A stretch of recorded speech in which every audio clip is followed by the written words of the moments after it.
The elk was dead weight and frozen solid, and Wren moved it anyway. She had looped a length of braided rawhide around its antlers and was hauling it backward through the snow, her boots finding purchase on the icy granite shelf with each labored step. The night was absolute. No moon, no wind. Just the crushing silence of a Montana mountain in late October, and the sound of her own breathing steady and controlled like a bellows working a forge. The dog moved beside her without being told. Ghost gray as wood smoke, lean as famine matched her pace. Exactly his one good ear, swiveling in the darkness, reading the sound she could not hear. The other ear was a ragged ruin, torn and healed badly long ago, before she had known him. He never made a sound. He never needed to. She pulled. The elk moved. She pulled again. This was not glory. This was not adventure. This was work. And Wren understood the difference between those things better than most people 3 times her age. She was 18 years old, and she had learned that survival was not a feeling. It was a practice. It was a discipline you performed every single day, whether you wanted to or not, whether your back ached or not, whether the cold had turned your fingers to wood inside your gloves or not. She pulled the elk the final 30 yards to the entrance of her shelter, and then she stopped. She stood in the darkness, chest rising and falling, the vapor of her breath dissolving into the black air above her. Ghost sat beside her and pressed the side of his body against her leg. She looked down at him. He looked up at her. Neither of them said anything because neither of them needed to. She had 60 pounds of meat to process before it froze beyond use. She had tallow to render, sinew to strip, a hide to begin curing. She had work to do, and the night was not getting any younger. And winter, the real winter, not this polite preview the mountain had been offering, was perhaps 2 weeks away. Maybe 3. Maybe less. The sky had been wrong for 4 days now. Not obviously wrong, not wrong in the way that made townspeople look up from their porches and frown. Wrong in the way that only someone who spent every waking hour outside would notice. A particular quality of stillness in the air. A heaviness like the atmosphere itself was holding its breath. The birds had begun leaving 3 days ago, not the gradual southern drift of normal migration, but a sudden unanimous departure, as if a signal had been given that she could not hear, but they could.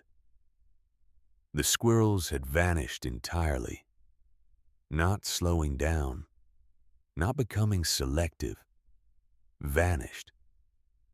Their middens abandoned, their caches sealed with a desperation she had never seen before, not in 2 full years of watching them work these slopes. And 4 mornings ago, she had watched a herd of mule deer move down from the high meadows. Not the usual casual grazing descent, but a purposeful, almost military withdrawal to the lowest and thickest parts of the valley timber. They moved like they knew something. Wren had watched them go, standing perfectly still on a rock outcrop with Ghost beside her. And she had felt it then, not fear exactly, but a recognition. The mountain was sending a message, and every living thing on it was receiving it. And down in Cold Creek in the valley below, the only creatures not listening were the ones who had convinced themselves they no longer needed to. She turned back to her work. She pulled the elk inside.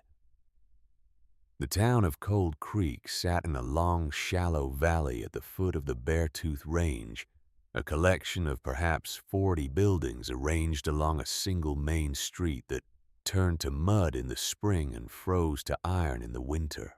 It was not a pretty town, but it was a real one, a working town, built by working people who had come west with their hands and their stubbornness and their absolute faith in the idea that hard work was its own kind of prayer, and that the land would reward the faithful. They were not wrong about the hard work. They were not entirely right about the reward. Harlan Creed had been in Cold Creek longer than almost anyone. He had arrived 22 years ago with a wagon, a wife, a case of dry goods, and the particular brand of confidence that belongs to men who have never yet encountered a problem they couldn't solve. His wife was gone now. Fever 7 years back. But the confidence remained, perhaps even enlarged by widowhood, the way a tree sometimes grows more vigorously after the weight of a companion vine is removed. His store occupied the largest building on the main street, Creed's General Merchandise. The sign was painted in clean black letters on a white board, and Harlan touched up the paint himself every spring because a man's sign was his face to the world. And Harlan Creed kept his face presentable. He was 55 years old, broad through the chest and shoulders, with a head of silver hair he kept combed even on working days, and a manner about him that was not unkind but was absolute. He was the kind of man who was right about things. He knew this because the evidence supported it. His store had prospered when others failed. His opinions aired freely in the saloon and the barber shop and across the counter of his own establishment had generally proven correct. He had predicted the hard winter of '84. He had warned Cormac Bowen that the north pasture drainage was bad before the Bowens lost 2 horses to standing water. He had advised 3 different families on construction methods, and all 3 houses still stood. Harlan Creed had been right about enough things for long enough that being right had stopped feeling like an achievement and had become simply a condition of his existence, like his gray hair or his wide hands. It was a short step from always being right to being unable to imagine being wrong. He was standing in the doorway of his store on the last Tuesday of October, when Wren came down from the mountain.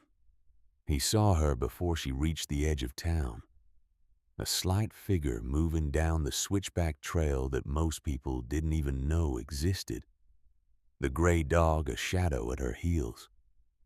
She was wearing buckskin trousers and a heavy wool coat. She had made herself piece together from 3 different hides in a way that showed more craftsmanship than most people would have expected, and fewer people would have acknowledged. She was carrying 2 bundles on her back, the larger one balanced with the ease of long practice. She walked the way she always walked, not quickly, not slowly, but with a total absence of wasted motion that was somehow more unnerving than either haste or leisure. She looked like someone who had calculated the exact amount of energy required to cover the distance and was spending precisely that amount and not 1 ounce more. Harlan watched her come. He felt the familiar combination of irritation and something he would not have named, something closer to unease. More skins from the mountain, he said to no one in particular, though Silas Pruitt was sitting in his usual chair just inside the door and Harlan knew it. He said it the way a man says something he wants heard. Silas Pruitt was 70 years old and made of something that was not quite bone and not quite leather, but was somewhere between the two. He had come to Cold Creek 12 years ago from no particular direction, and he had the look of a man who had walked a very long way to get somewhere quiet. His hands were mapped with old scars. His eyes were a pale, specific blue that had seen things and had not been softened by the seeing. He had been at Shiloh. He did not speak of it, but people knew, and the knowing was enough. Silas did not respond to Harlan's comment. He picked up the cup of coffee, balanced on his knee, and drank from it. And he watched the girl coming down the street with the quiet, assessing attention of a man who had learned to take careful stock of people before deciding what they were worth. Wren came through the door of Creed's general merchandise without greeting anyone. She was not rude. She was simply efficient, in the way of someone for whom social ritual was a tax she paid when required and avoided when possible. She set her bundles on the counter rabbit fox 2 mink and stood back and waited. Harlan moved behind the counter with the deliberate authority of a man on his own ground. He picked up the first pelt turned. It pressed his thumb against the fur. "Rabbit's a little thin," he said. Wren said nothing. He set it aside, picked up the fox. "Fox is fair." She waited. He worked through the bundle, announcing small deficiencies as he went, each one stated as established fact rather than opinion. When he had finished, he named a price that was below what the pelts were worth. Not dramatically below. Not the price of a thief, but below in the way of a man who sets prices at the edge of what he can justify, knowing that the person across the counter does not have many other options. Wren looked at the pelts. She looked at the number he had written on the small slate board he kept on the counter. Then, without speaking, she reached into the larger bundle and withdrew a single additional rabbit skin. A good one, well cured, the fur thick and even, and placed it on top of the others. She looked at him. He looked at the additional pelt. Something moved across his face, not embarrassment, because Harlan Creed did not embarrass easily, but a flicker of something. He picked up the pelt, assessed it with perhaps more attention than it required, and then named a new number that was closer to fair. He began measuring out her supplies. Salt flour, a small quantity of lamp oil, a spool of waxed thread.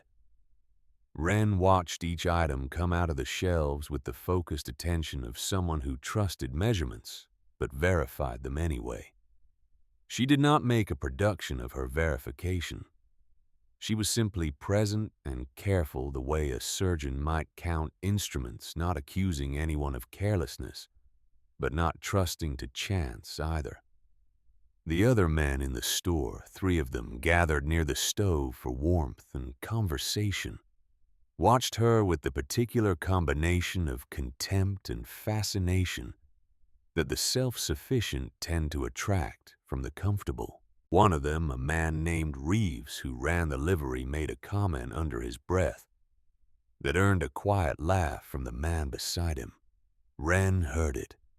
She always heard them. She had spent 2 years learning to hear everything and respond to nothing.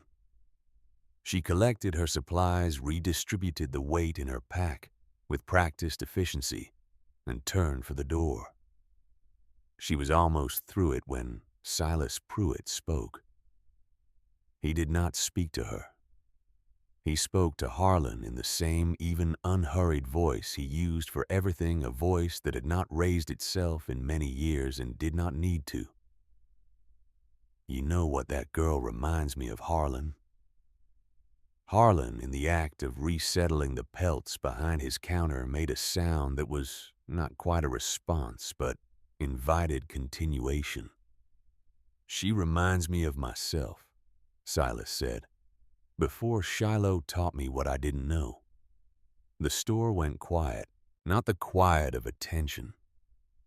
the quiet of discomfort of men who did not particularly want to think about what Silas Pruitt might mean. Harlan laughed. Not a cruel laugh, but a dismissive one. The laugh of a man waving away a thought that has no business occupying space in his afternoon. That girl's living in a cave, Silas. You lived in a house. I lived in certainty, Silas said. Until I didn't. He picked up his coffee cup again and said nothing further. Wren had already gone. She moved back through the town with the same measured pace she had arrived with Ghost, materializing from wherever he had waited, never far, never obtrusive, to fall in at her left side. At the edge of town, just before the street became the rocky path that began its climb toward the mountain, she passed the woodshed behind Creed's general merchandise. She did not slow her pace, but she looked. The shed's roof was a patchwork of old planks, the pitch too shallow. Several boards visibly warped and pulling away from the crossbeams beneath them. A season's worth of wood was stacked inside. She could see it through the gaps in the siding. A lot of wood. More than most families had. But the roof had not been sealed against ice. It had held for many seasons, which meant Harlan Creed believed it would hold for many more. She looked at it for 3 seconds, maybe 4. Then she continued up the mountain. She had not always known how to read these things. She had learned. She had learned the way you learn anything that saves your life, by surviving the lesson. She was 8 years old, the winter her father made his mistake. They lived on the Kansas plain, then her family in a one-room cabin. Her father had built himself with a pride he had earned through effort, and that was therefore not quite the same as arrogance, but was close enough that the distinction hardly mattered when the temperature dropped. Her father was a good man. He was strong and capable, and he loved his family with a simple physical devotion that expressed itself in long days of work and warm, wordless evenings by the fire. He was not a foolish man. He was an unprepared one. He had laid in wood for a normal winter. He had banked against a normal cold, a normal season of difficulty, the kind of winter a capable man could navigate with effort and resourcefulness. He had not laid in for what was coming, because what was coming was not a normal winter.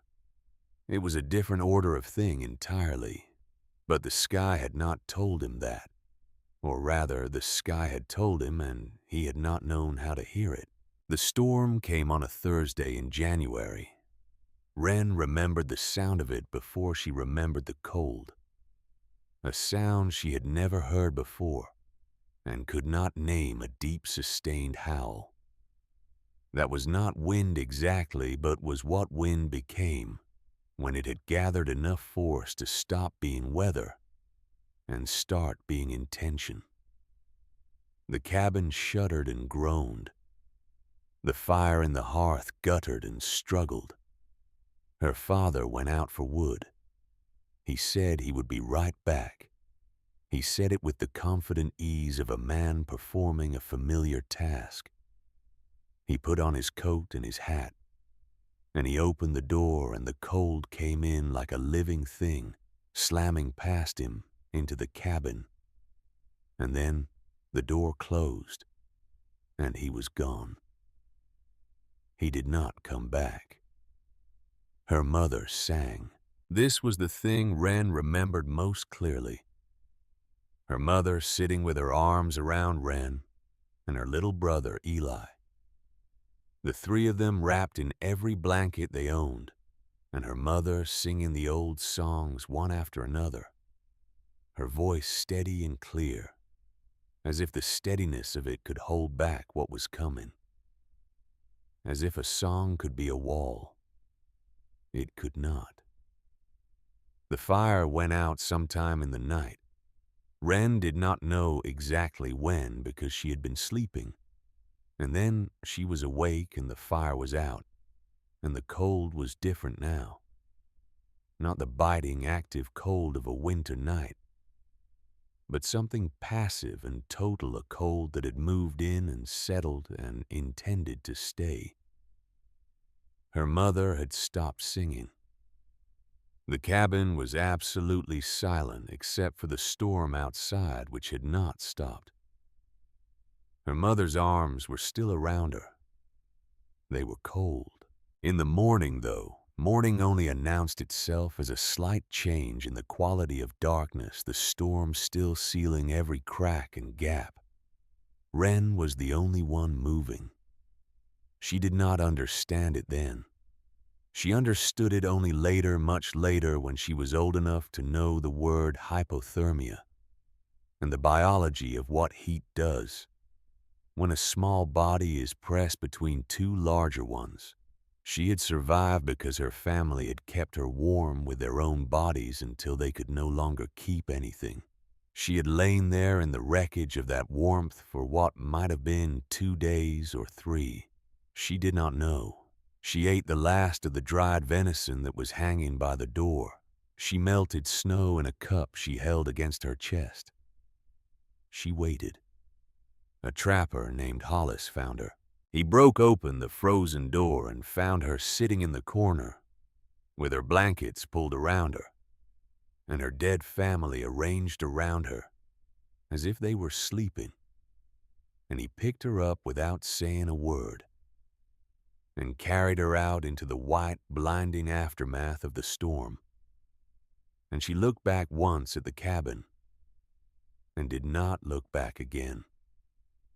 She never went back to Kansas. The orphanage in Billings was clean and cold and administered by people who were not unkind but were managing too many children with too few resources to be anything more than efficiently compassionate.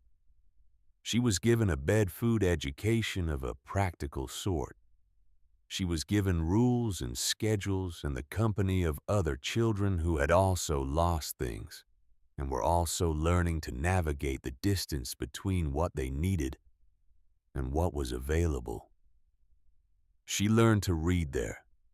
She learned arithmetic. She learned that silence was a form of power that most people did not understand, and that if you watched people carefully enough and long enough, you could understand things about them they did not know about themselves. She was not popular. She was not troublesome. She was simply elsewhere in her attention, always watching, always cataloging, building inside herself a comprehensive picture of how the world actually worked, as opposed to how it was supposed to work. She asked questions that made the administrators uncomfortable, not defiant questions, but practical ones. Why is the firewood stacked against the building where water runs off the roof? Why are the food stores on the ground floor where cold air settles? Why do we have 9 windows on the north side and 3 on the south? They called her strange. They called her feral. They called her a wild thing better suited to the woods. When she was 16, they gave her a threadbare blanket and told her not to come back. She went north. She found the mountain almost by accident, or not accident exactly, but by the logic of terrain, following the country upward to where the air was clear and the timber was thick and the game was abundant. Moving through the landscape with an intuitive understanding of watershed and shelter and exposure that she could not have articulated, but did not need to because she was not writing a textbook. She was finding a home. She found the entrance to the shelter in her first week. a narrow slot behind a curtain of old-growth juniper invisible from more than 10 feet away, opening into a passage that descended briefly and then opened into something that stopped her breath. The main chamber was vast, 30 feet of arched ceiling smooth from whatever ancient force had made it lava water time, some slow geological patience she could not imagine. The floor was level and dry. In the far corner, water seeped directly from the granite in a thin, continuous sheet, collecting in a natural basin that could hold 40 gallons. The air moved, she could feel it, a steady, gentle pull from somewhere above, meaning the chamber breathed, meaning there was a passage to the outside air, somewhere above. She stood in the middle of it in the late afternoon of a September day, 2 years before the winter that would change everything. And she understood that she had been given something. Not luck, not magic. An opportunity extended to her by the mountain to do what she should have been able to do in that Kansas cabin when she was 8 years old, to prepare, to be ready, to build the thing that would hold against whatever came. She set down her pack. She began.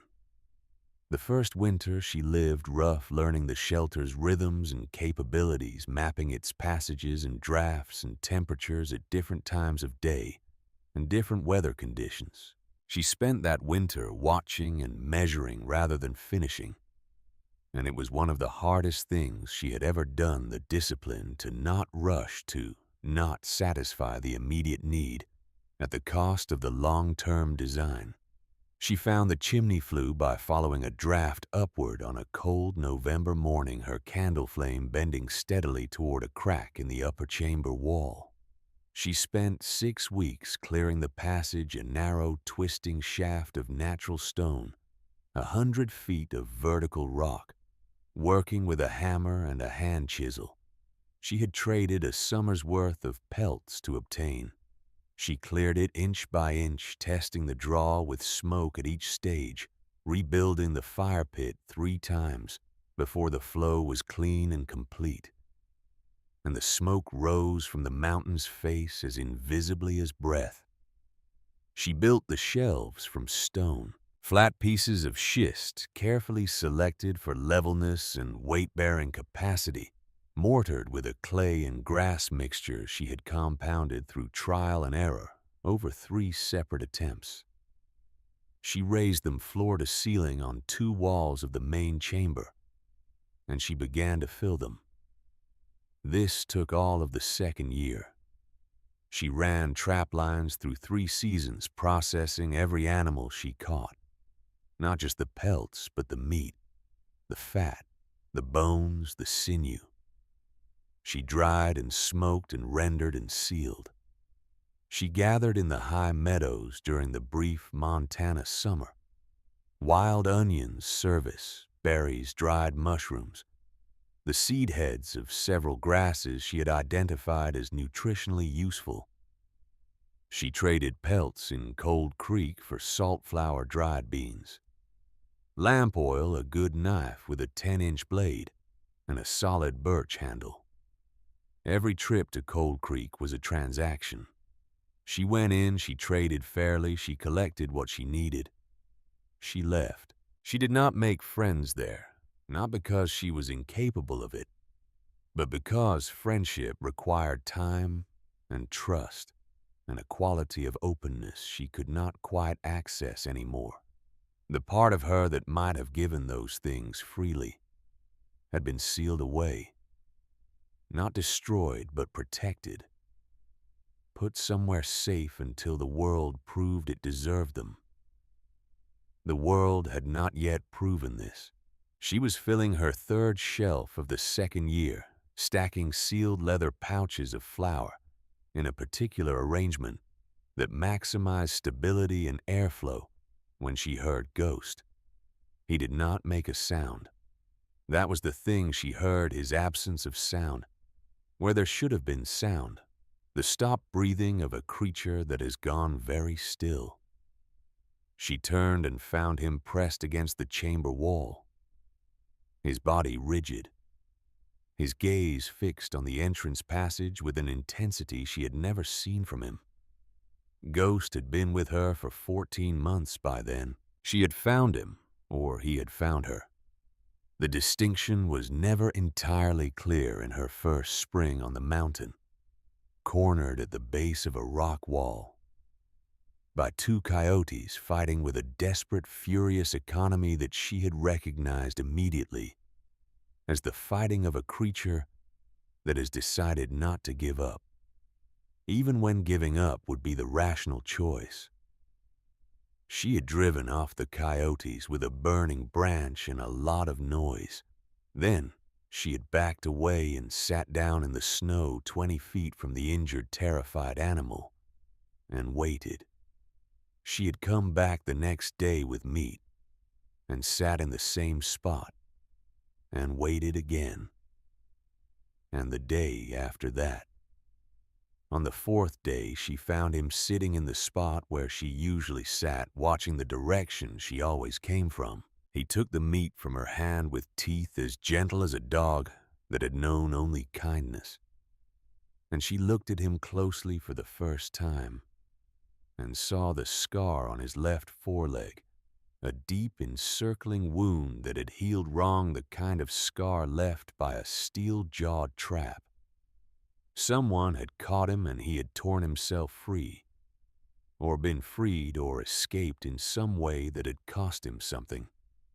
And then he had found himself alone in a world that had demonstrated its capacity for cruelty and gone on living in it anyway. She understood this. She understood it completely. He had been with her every day since. He slept at the foot of her bed. He worked her trap lines with her, his nose mapping the terrain in dimensions she could not access. In the evenings by the fire, she talked to him not because she thought he understood the words, but because speaking the words aloud helped her hear them herself, helped her locate in language the things she felt and thought and feared and hoped for. He listened with an attention that was entirely genuine, his amber eyes fixed on her face, his breath steady. He was the only living thing that knew all of her. He did not know this, of course, in the way a person might know it, but she was fairly certain it was true, and it mattered to her in ways she could not have explained to anyone. Now she stood in the entrance passage of the shelter in the late afternoon of a day in early November, and she looked at the sky. It was wrong. Not dramatically wrong. Not wrong in a way that would have alarmed the people in the valley who had their own concerns and their own ways of reading the world, and were in any case already committed to their interpretation of what the coming winter would bring, but wrong in the specific technical way she had been tracking for 4 days. The high pressure that had held the valley in false warmth all through October was breaking down, and what was coming behind it was not the normal low-pressure system of a Montana winter storm. It was something larger. She had been up before dawn that morning, standing on the highest point of her regular patrol route, and she had watched the sky to the north for 20 minutes in absolute stillness. And what she had seen in the behavior of the clouds, the speed of the high cirrus, the way the lower formations were moving in a different direction than the upper, the particular shade of the horizon. At first light, the shade her father would have seen on that Kansas morning if he had known how to look for it, told her something she had already half known. 2 weeks, maybe 3, maybe less. She had come back to the shelter and she had worked. She brought in the last of her firewood, stacking it against the inner wall. in a pattern that maximized density and minimized moisture trapping. She ran her inventory of food stores, checking every seal, every tie, every clay lid, making note of quantities with the focused, unhurried attention of someone who understood that in approximately 3 weeks, these numbers would be the only numbers that mattered. She was well prepared. She had been preparing for something like this for 2 years. But well prepared was not the same as fully prepared, and there were still things to acquire, and the window for acquiring them was closing. She needed salt. She needed lamp oil. She needed to make one final trip to Cold Creek. She went the next morning. The town was busy in the particular way of a place that feels winter coming and is responding to it in the manner of a community collectively, socially, with the assumption that difficulty will be shared, and that shared difficulty is therefore manageable. Men were stacking wood on porches and against the sides of buildings.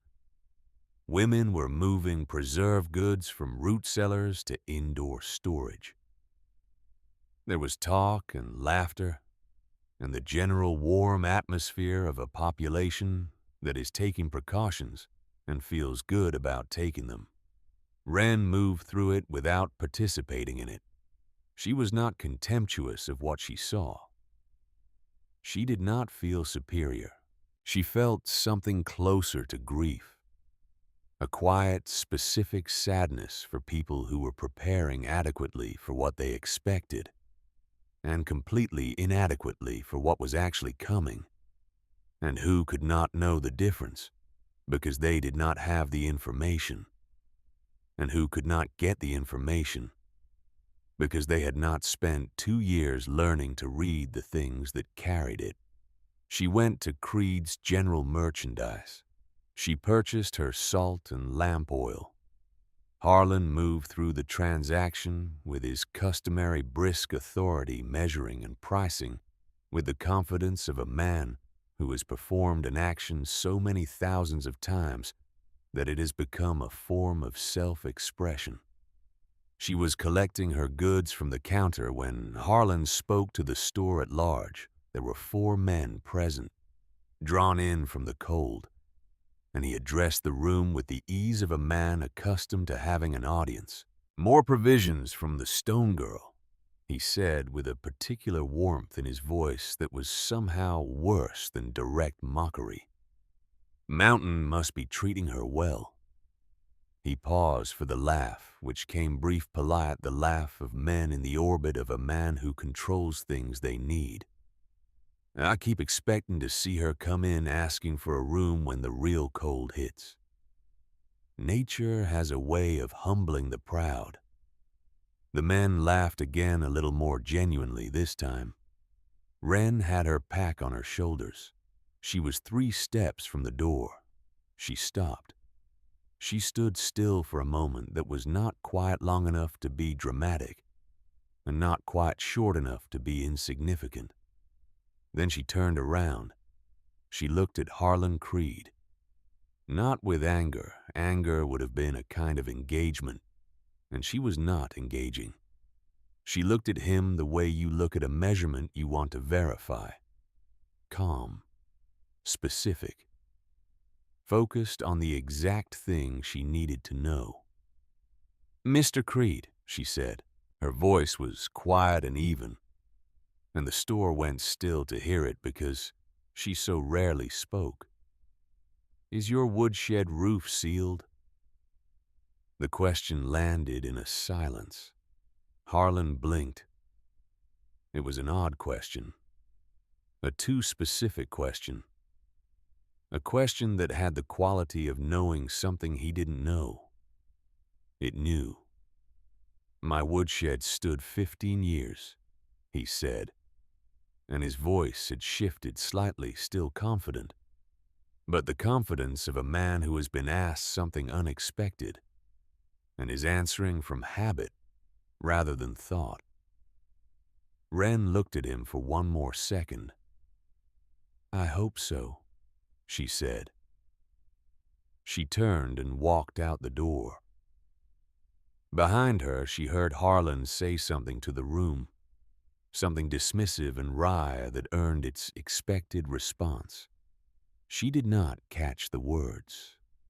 It did not matter. What mattered was what she had seen in the 3 seconds she had looked at him, the slight widening of his eyes before the confidence reasserted itself, the flicker of a man who has for just a moment considered the possibility that someone knows something he doesn't. He would not follow that flicker. She knew that. Men like Harlan did not follow flickering doubts. They extinguished them. But the question was in him now. It would be there when the storm came. She walked back through town at her same measured pace, Ghost materializing from an alley to fall in beside her, without any signal from her that she could identify. They passed the woodshed on their way to the trail. She looked at it again. The roof had not been sealed. The warped boards were still pulling from the beams. Ice and snow would find those gaps and work into them and expand in the freeze-thaw cycle, and within the first serious storm they would give. She had done what she could do. She had asked the question. The answer was his to find. She began the climb back to the mountain. The trail rose steeply through lodgepole pine, the trees standing close and straight, their lower branches stripped by decades of winter weight, their bark dark with cold moisture. The light was thin and oblique at this time of day, filtering through the canopy at an angle that gave every shadow a long, specific edge. Ghost moved ahead of her on the upper switchbacks, his gray coat making him nearly invisible in the filtered light present, and then, not present, a recurring question mark against the pine trunks. She breathed in the cold air and felt the mountain under her feet, the particular solidity of it, the weight and permanence of a thing that had been here before she was born and would be here long after she was gone. This was not a comforting thought exactly. It was a clarifying one. Against the scale of the mountain, what she was doing, her preparations, her stores, her careful, systematic readiness was a small thing, a human-sized thing. But it was real. It was true, and it would work, or it would not work, based on the quality of what she had done, not on luck or faith or the goodwill of people who had decided she was less than she was. She reached the entrance as the light failed completely. She rolled the stone aside a granite slab she had balanced on a clay pivot, counterweighted so precisely that she could move it with one hand, and she went inside. Ghost followed. She rolled the stone back into place. The main chamber was warm and dry and smelled of wood smoke and dried herbs, and the particular clean mineral scent of wet stone, which she had come to associate with safety the way other people associated safety with walls and rooftops and the sound of voices. The fire in the pit had burned low while she was gone, but not out. The flue drew so cleanly that the fire consumed itself at an almost perfectly controlled rate, and she rebuilt it now with practiced efficiency, adding wood in the particular cross-stack arrangement that produced maximum heat from minimum fuel. Ghost lay down by the fire. He put his head on his paws and watched her with his amber eyes steady and warm. She sat on the edge of her bed, the raised stone platform, the deep mattress of pine boughs and furs, and she looked at the shelves. They were full, not just adequately full, comprehensively, carefully, specifically full. Clay jars of dried berries and mushrooms and wild greens, leather pouches of flour and beans and salt, smoke strips of venison and elk and rabbit hanging from the pegs she had drilled into the rock face above the shelf line, braids of wild onion, sealed skins of lamp oil. She had built this thing stone by stone and pelt by pelt and hour by hour over 2 years, and no one in Cold Creek knew what it was. They saw a cave girl with a stray dog. They saw an orphan playing at wilderness. They saw something to laugh at, something to pity, something that confirmed their own choices by the contrast it provided. They could not see what she had actually built because they did not know what to look for. She thought of her father's hands. Strong hands, careful hands, hands that had built a cabin and split a winter's worth of wood and done every practical thing a man could do, except the one practical thing that would have mattered. She thought of those hands reaching for his coat on a January Thursday, and the door opening and the cold rushing in and the door closing. She thought of her mother's voice, the old songs, the wall that was not a wall. Every stone she had placed in this shelter was a response to that Thursday. Every jar she had sealed, every pelt she had cured, every calculated ounce of salt and lamp oil was a conversation she was having with the past, not to change it, because the past was the past and could not be changed, but to honor what it had cost, to make the cost worth something, to build in this mountain the fortress her father should have built. Outside, the first sound reached her through 100 feet of solid rock. Not a sound exactly, but a change in the quality of the silence, a deepening, a weight. She looked at Ghost. Ghost lifted his head from his paws. His one good ear swiveled toward the sealed entrance. He looked back at her. She did not need him to tell her. She already knew. It was beginning. The storm did not announce itself. That was the first thing, the absence of announcement. No gradual darkening of the sky, no slow build of wind through the afternoon. No gentle preliminary snowfall to warn the valley that something larger was gathering itself behind the mountains. Those were the storms Cold Creek knew. Those were the storms the town had learned to read and respond to with its particular brand of communal confidence. This was not that kind of storm.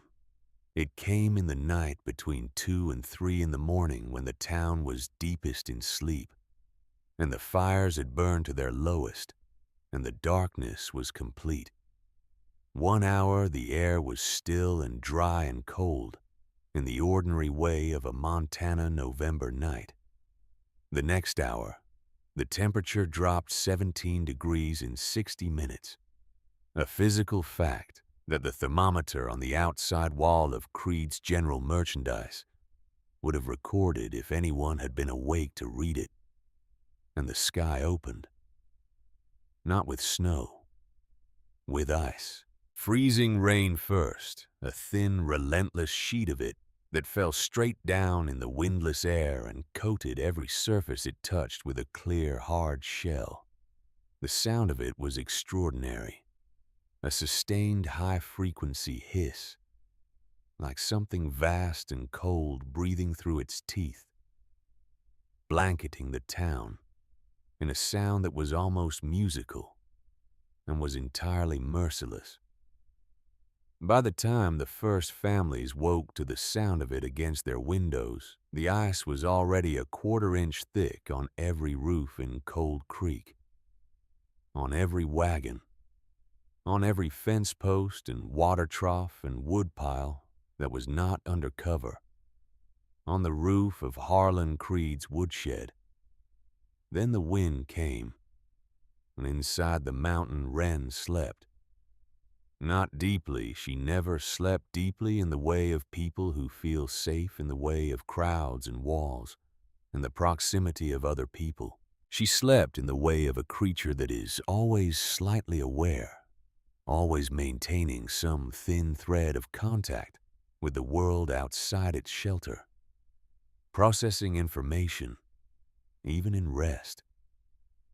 Ghost was curled at the foot of her bed, and at some point in the night she felt him shift. Not the shift of a dog adjusting his position for comfort, but the alert, considered shift of an animal recalibrating its assessment of the environment.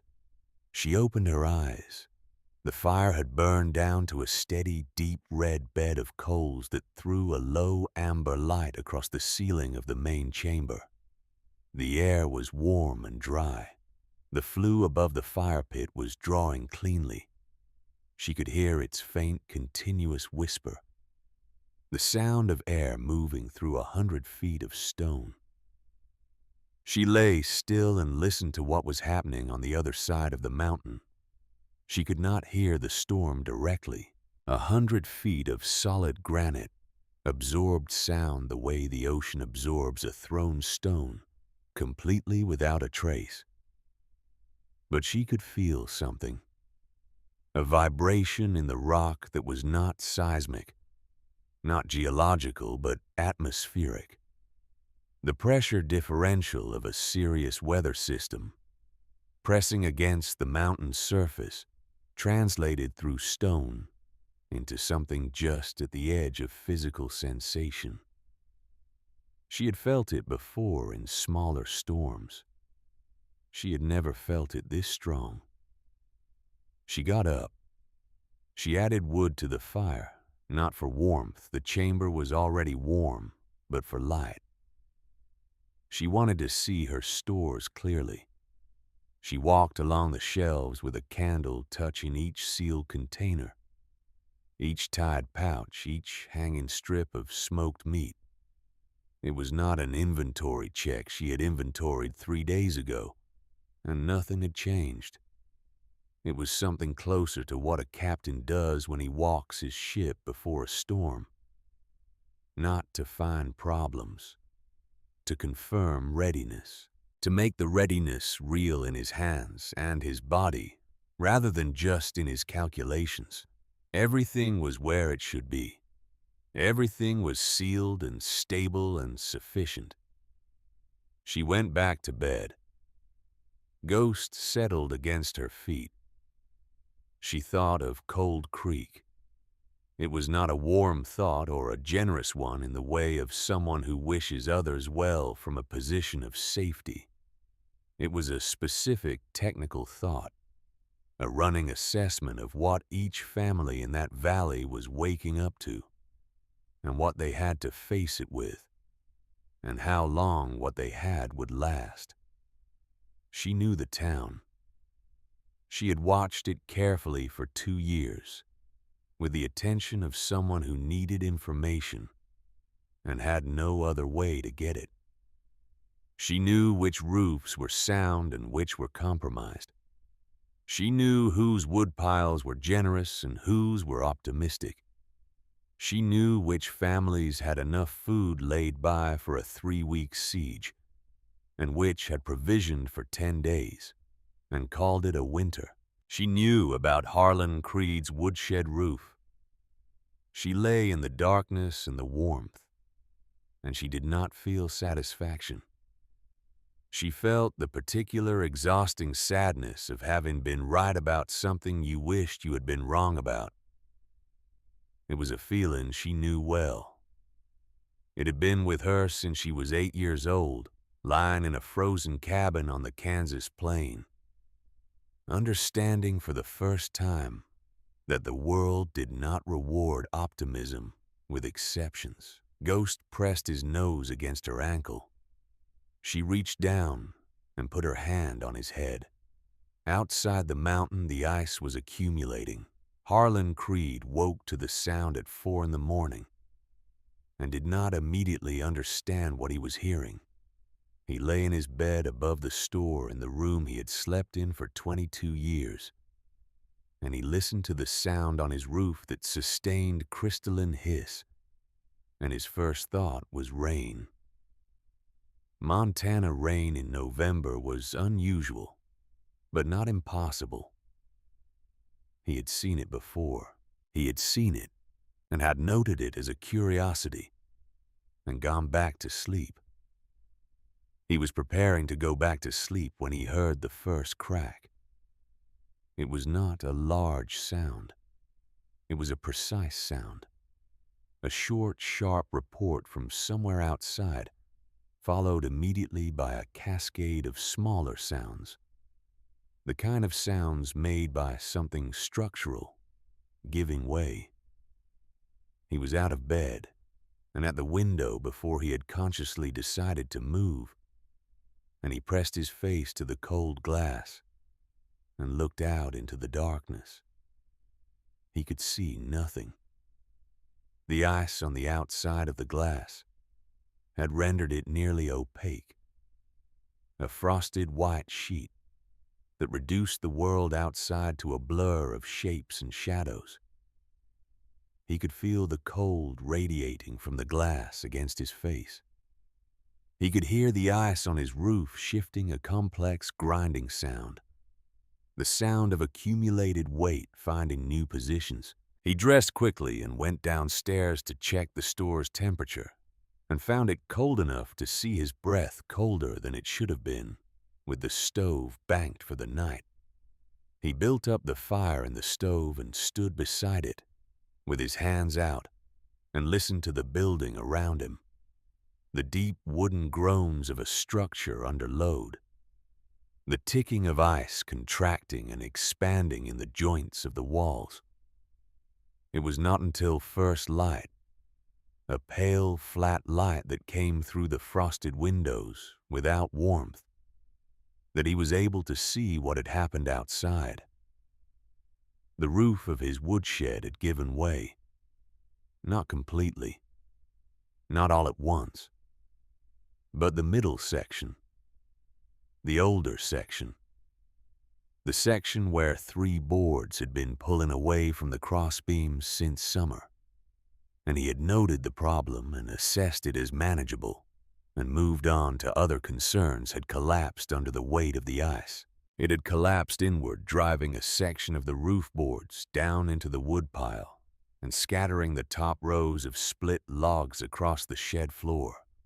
The ice had immediately begun filling the gap, pouring through the open section in a continuous, indifferent stream. He stood at the back door of the store in his coat and boots and looked at it. The ice on the path between the door and the shed was 2 inches thick, a continuous glass sheet that would have been beautiful under other circumstances. He stepped onto it, and his boot found no purchase, and he caught himself on the door frame, and he stood there breathing hard, looking at his ruined woodshed and listening to the storm continuing overhead, with a patience that was not patience at all, but simply the total absence of any concern for what Harlan Creed needed. He counted in his head using the numbers he carried with confidence enough accessible wood if he was careful for perhaps 10 days. If the storm lasted more than 10 days, or if the temperature stayed below what his store stove could manage efficiently, or if he burned more than he planned, because the building proved harder to heat than he expected. The stone girl's voice was in his head before he had completed the thought. He had heard it so briefly. Just those words, quiet and specific. "Is your woodshed roof sealed?" He had laughed. He had said 15 years like it was an answer. He had watched her walk out the door, and he had said something clever to the men in the store, and they had laughed, and that had been the end of it. He stood in the back doorway of his store with ice on his boots and a collapsed woodshed roof, and the storm continuing overhead without any interest in his situation. And he understood with a cold and sober clarity that had nothing whatever to do with temperature, that 15 years was not an answer to the question she had asked. He went back inside. He stood by the stove, He thought about what she had known that he hadn't, and how she had known it, and why she had asked and not told. And he stood there for a long time, with the fire warming one side of his body, and the cold seeping in through the wall, warming nothing at all. And for the first time in a very long while, Harlan Creed did not know what to do next. 3 streets away in the house built against the south slope of the hill at the edge of town, Cormac Bowen was burning his kitchen chairs. He had started with the wood box beside the stove which had been full the night before and was empty by mid-morning. Then he had gone to the wood pile on the porch, the covered pile, the one he had considered adequate, and found it diminished by 1/3 from what he had calculated, because calculations made in October do not always account for a November that drops 20 degrees below what the calculations assumed. He burned through the porch pile by early afternoon. He split the spare bed frame from the back bedroom. He broke down the small table from the corner of the main room. He fed them into the stove with a focused mechanical efficiency, not allowing himself to think about what he was burning, only about what the burning produced, which was heat, which was what Levi needed. Levi was 5 years old and had his mother's dark eyes and his father's stubborn chin, and he was lying on the bed near the stove, wrapped in every blanket in the house, and his lips were the wrong color. Not dramatically wrong, not the blue of a child in crisis, not yet, but a shade off, a paleness under the normal pink that a father notices, because a father looks at his child with a completeness of attention that misses nothing. Desta sat beside him with her hand on his forehead. She was not a woman who panicked. She had grown up on a homestead in Wyoming, the 3rd of 7 children, and she had seen hard winters and difficult circumstances, and she had a bedrock calm about her that had been one of the things that had drawn Cormac to her in the first place. But he could see it in the set of her shoulders and the particular stillness of her hands, that she was working to maintain that calm, and that the work was becoming harder. "His temperature?" Cormac asked, feeding another chair leg into the stove. "Same," Desta said. "Maybe a little lower. It's the cold in the room." The cold in the room.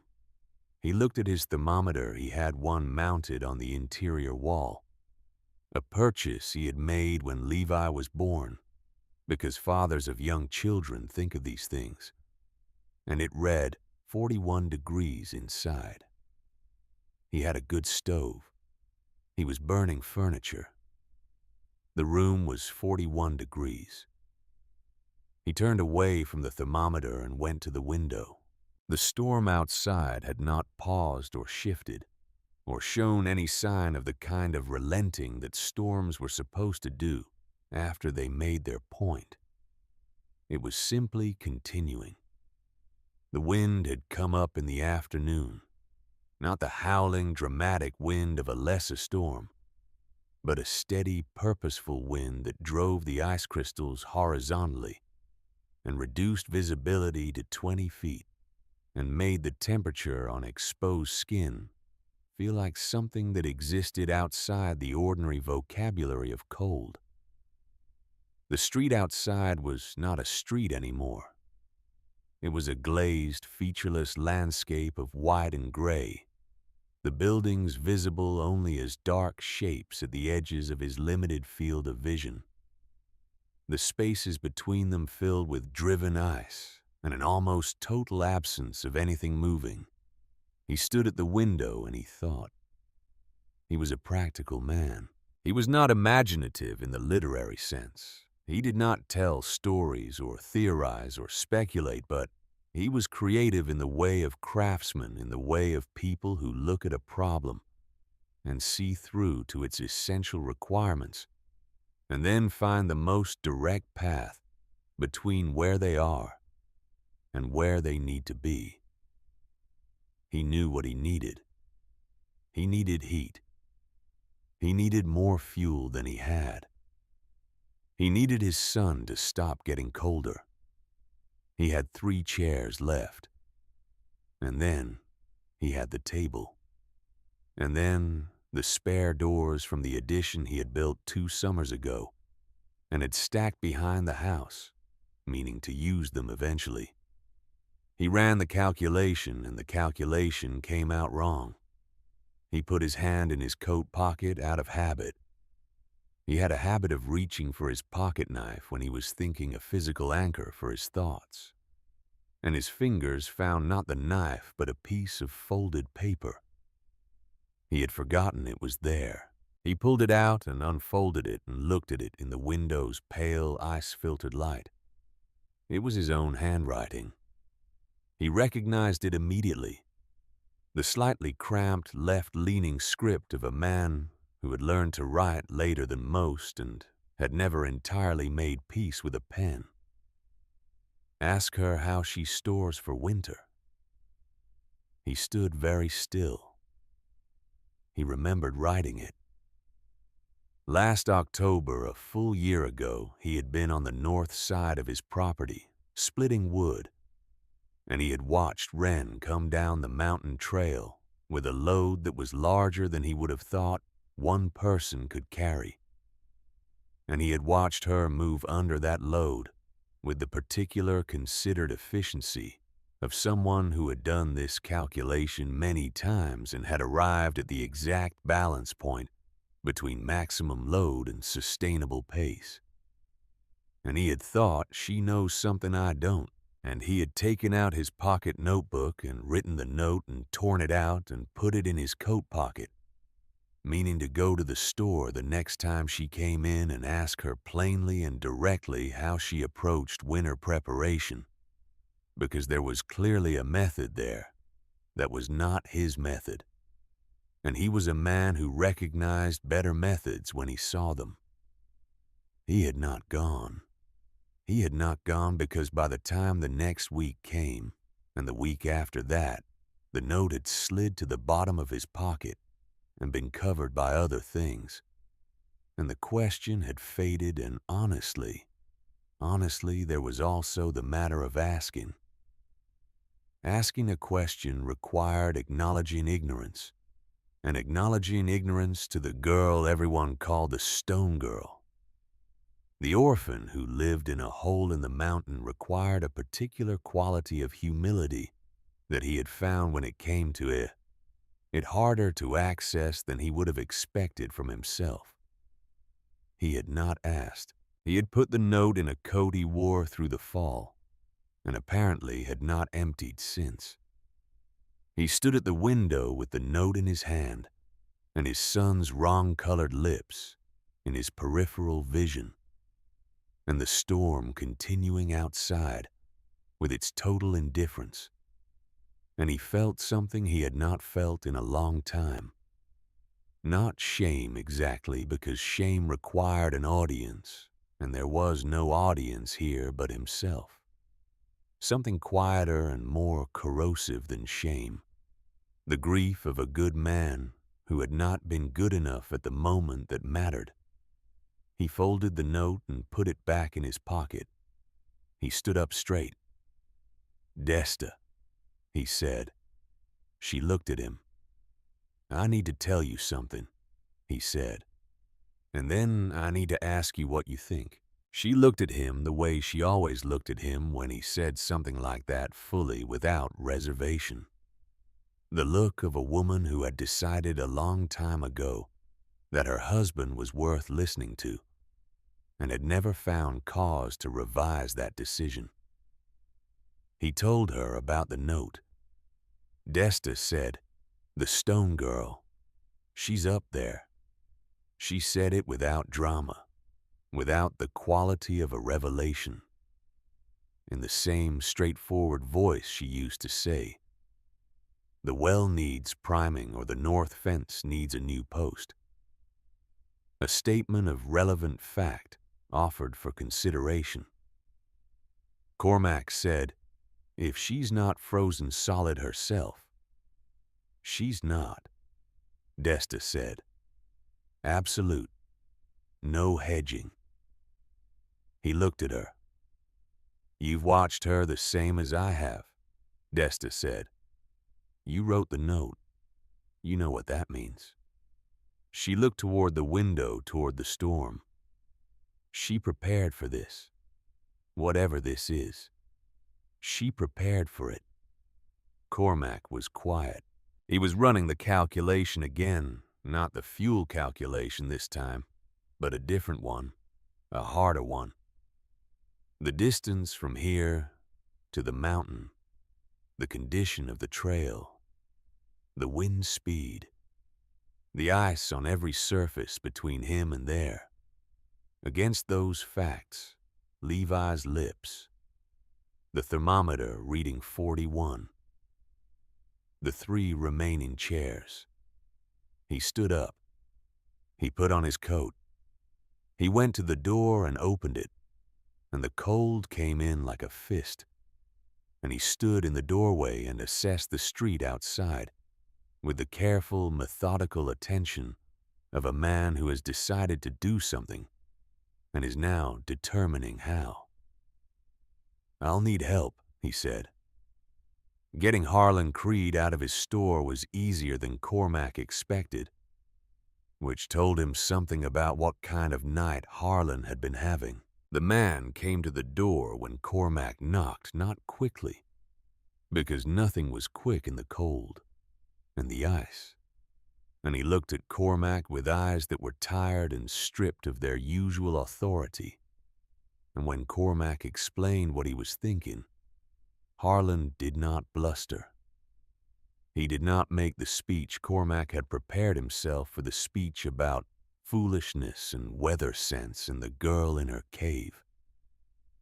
He said, "Let me get my coat." They gathered 3 others, Reeves from the livery, a young man named Pollard, who worked for the sawmill, and old Fletcher, who kept the barber shop and was 50 years old and strong as a post. 5 men total standing in the street outside Creed's store, the ice hissing around them and the wind cutting through every gap in their clothing with a cold that was not cold as a temperature, but cold as a fact, a condition of the air itself.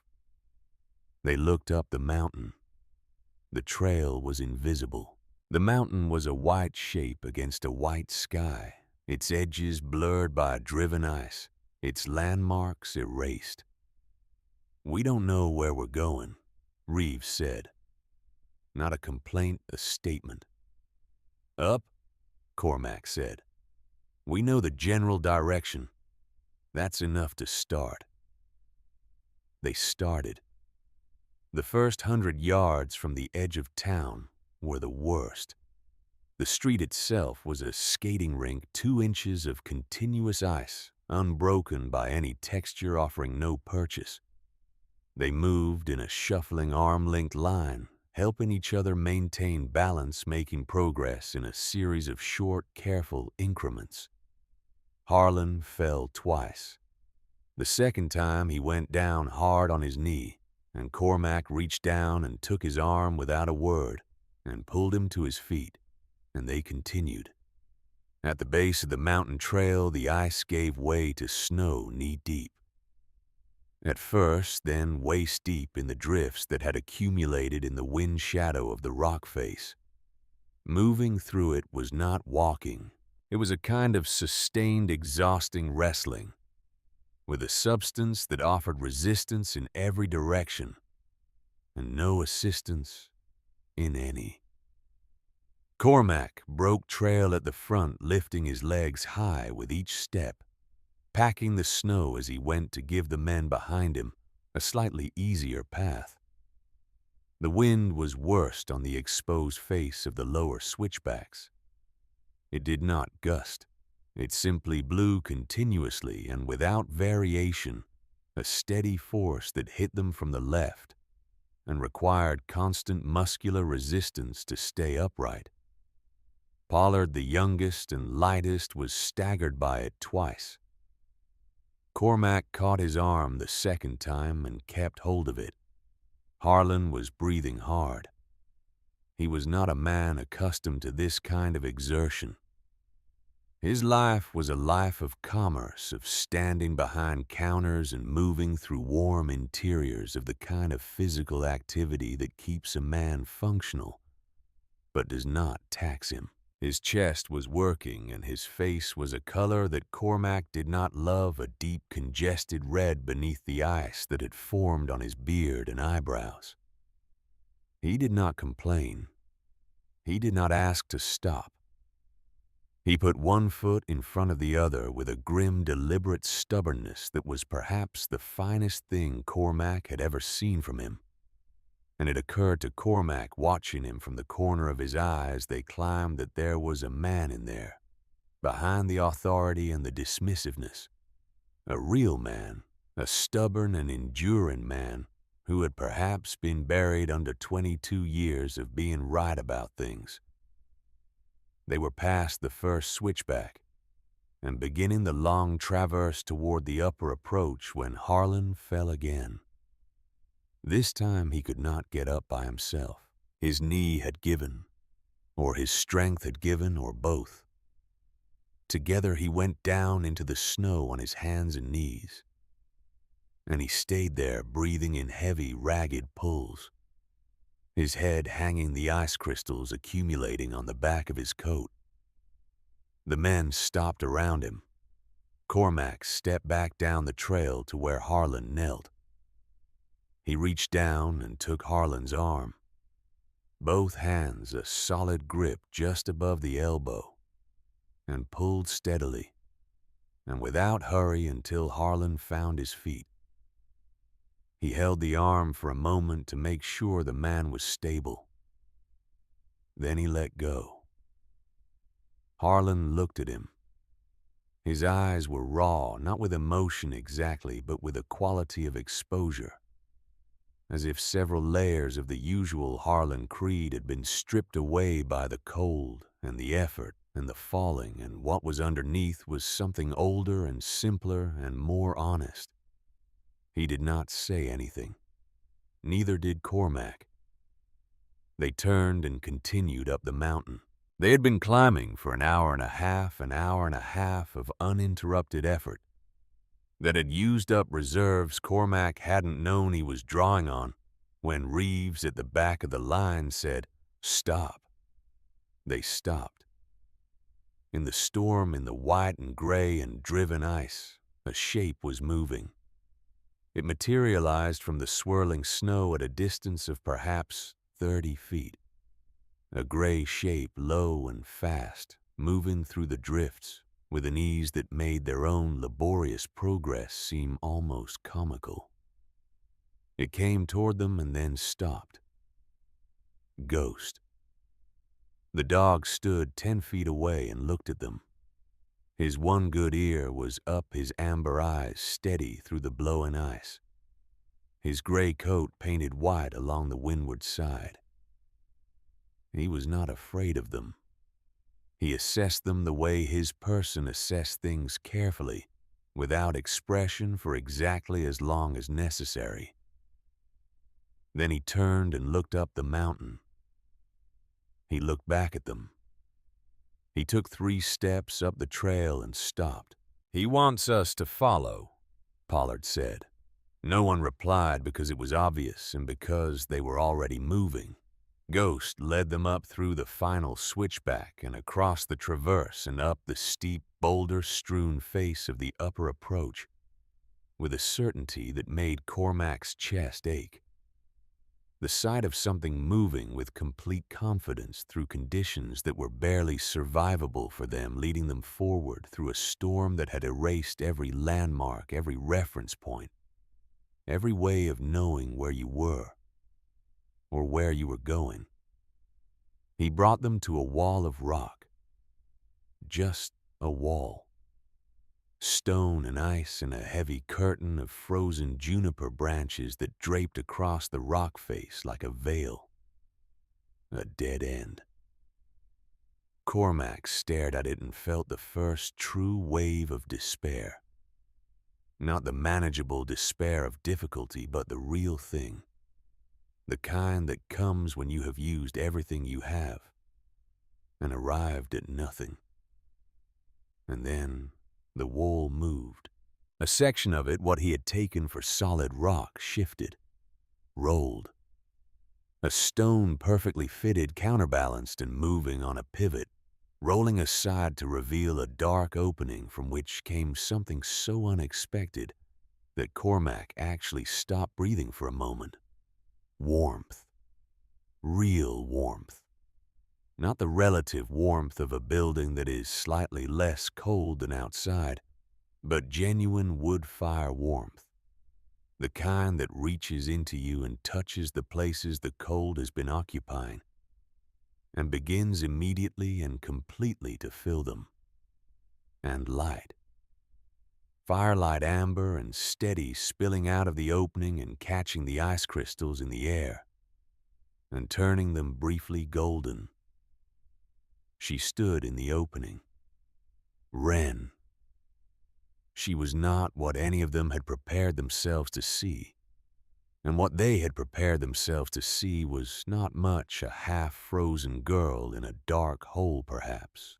Something pitiable, something desperate, something that would confirm the category they had placed her in, and allow them to feel even in their own desperation that they had been fundamentally correct about what she was.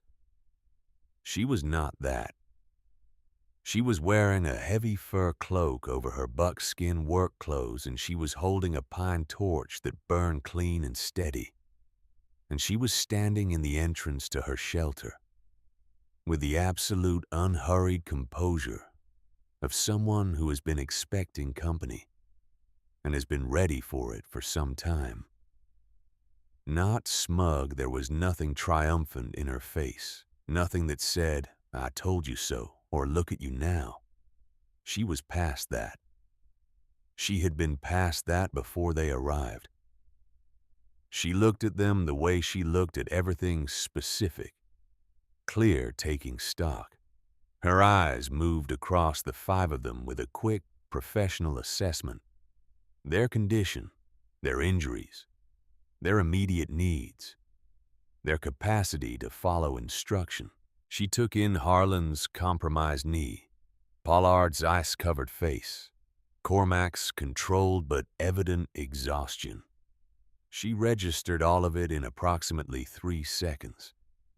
Then she looked at Cormac directly, and she asked the only question that mattered. "How many are still down there?" Her voice was quiet. It was level. It carried no judgment, no accusation, no weight of history. Just the question. Just the information she needed to begin. Cormac told her. 31 people, not counting the 5 of them. 3 houses with compromised roofs. 2 families with children running fevers. Silas Pruitt alone in his small cabin on the east edge of town, with no one to check on him. The school building's stove had cracked from the thermal stress and was now unusable, which meant the 9 families who had taken shelter there were in an unheated space. He told her all of it quickly, the way a man reports to someone who is going to act on the information. Not because he had made a decision to treat her with authority, because she simply was the authority here in this place, in this moment. And some part of him that was older and more honest than his habits recognized it immediately. She listened without interrupting. When he finished, she was quiet for a moment, not hesitating, but calculating. He could see it in her eyes, running numbers he could not follow. Then she stepped aside. She held the torch high, and she stepped aside, and the opening of the shelter was clear, and the warmth poured out of it into the terrible cold of the storm. And she said, "Come inside, all of you, and then we'll start bringing the others up." She did not ask if they trusted her. She did not wait to see if they would follow. She turned and walked back into the warmth of her fortress. And Ghost came past them from behind and went in after her, and the 5 frozen men from Cold Creek stood for one more moment in the storm, looking at the open door and the firelight and the warmth that was already reaching them even from outside. Cormac Bowen went in first. The others followed. The warmth hit them like a physical thing, not gently, not gradually. It hit them the way warmth hits a man who has been truly cold all at once in every place, simultaneously reaching into the tissue of the body and finding the cold that had settled there and beginning without ceremony to displace it. Cormac Bowen stood just inside the entrance passage and felt his hands begin to hurt. That was always how it worked. You didn't feel the damage while it was happening. You felt it when the warmth came and the nerves woke back up and reported what they had been through. He stood and breathed and let the warmth do its work. Around him, the other men were doing the same, standing still, heads slightly bowed the way men stand when something has reached past their defenses and touched them directly. Pollard made a sound that was not quite a word. Fletcher put one hand against the stone wall as if he needed to confirm it was real. Harlan Creed stood at the back of the group and said nothing. He was looking at the chamber with an expression that Cormac had never seen on him before.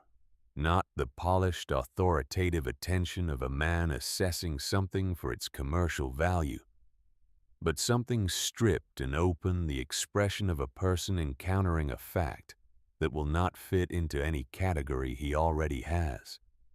The chamber was vast and warm and organized with a precision that was immediately almost disoriently apparent.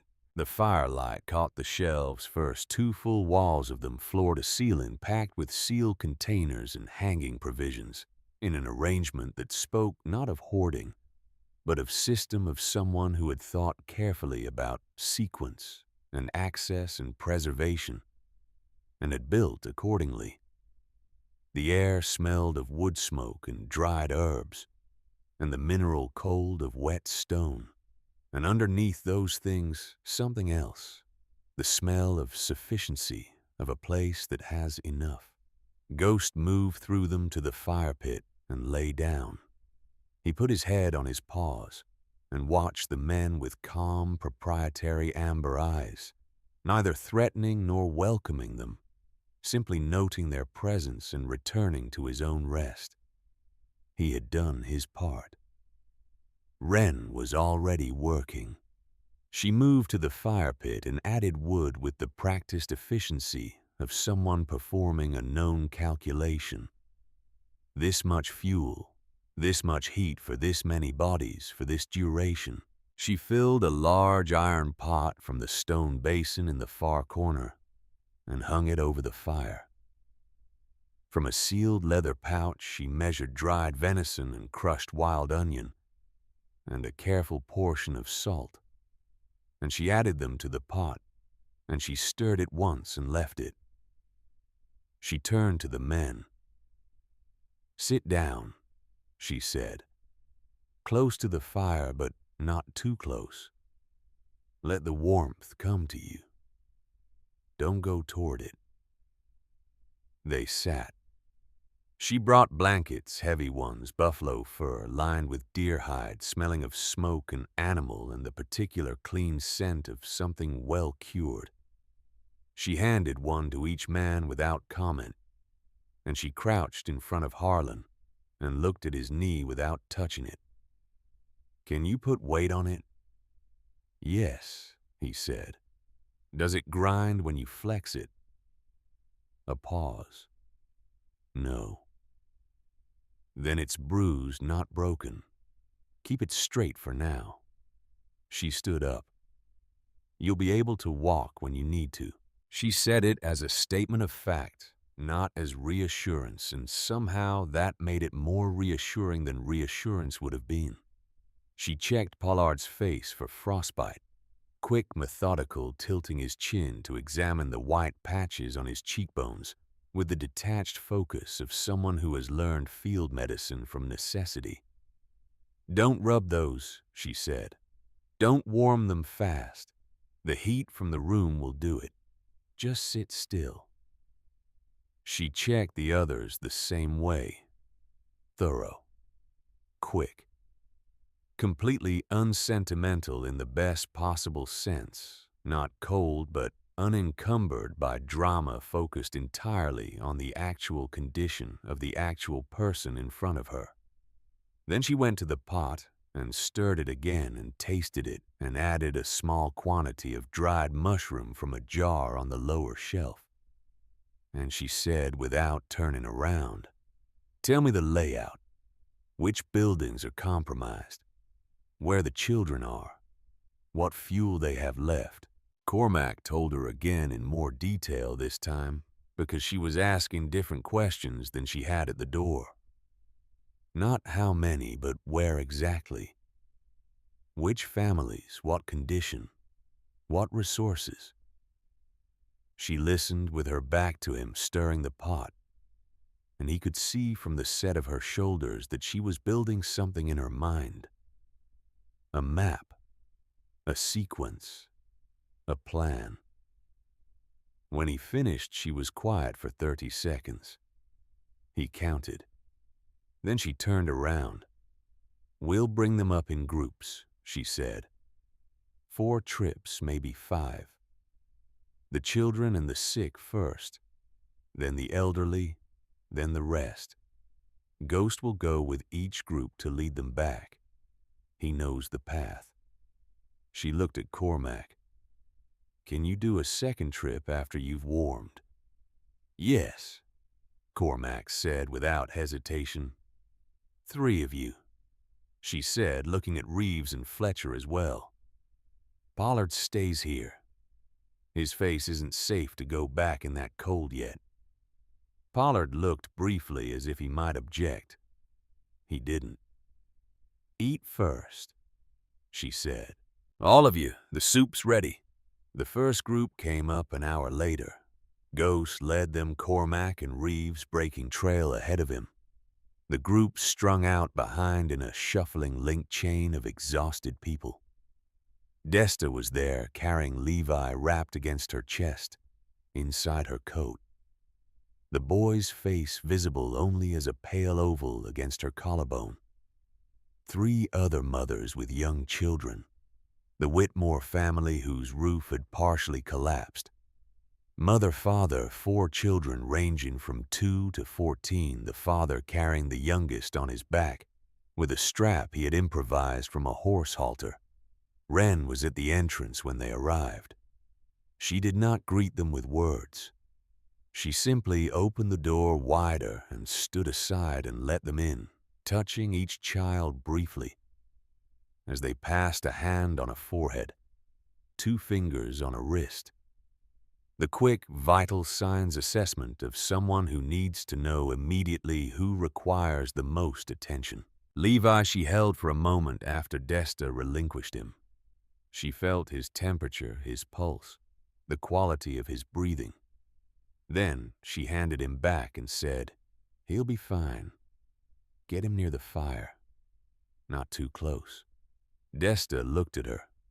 Something moved across her face, not gratitude exactly, or not only gratitude, but recognition. The look of a woman who sees another woman clearly, perhaps for the first time, and understands that what she is seeing is not what she was told to see. "Thank you," Desta said. Wren nodded once and turned back to the entrance because there were more people to bring up, and the storm had not paused for this. The second group came 2 hours later. The elderly, mostly Silas Pruitt among them, moving under his own power, despite his 70 years refusing the arm Reeves offered, with a gentle but absolute wave of his hand. He was carrying something, a small leather satchel pressed under his arm, held close to his body, even through the climb protected from the cold and snow, with the careful attention of someone transporting something irreplaceable.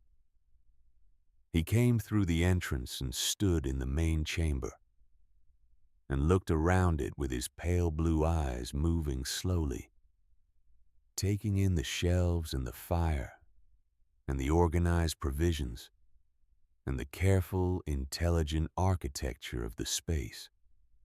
He looked for a long time. His expression did not change.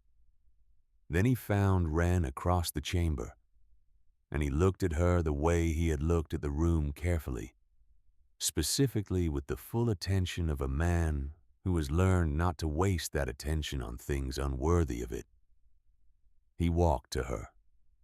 "I owe you an introduction," he said. "We've been in the same town for 2 years, and I've never properly introduced myself.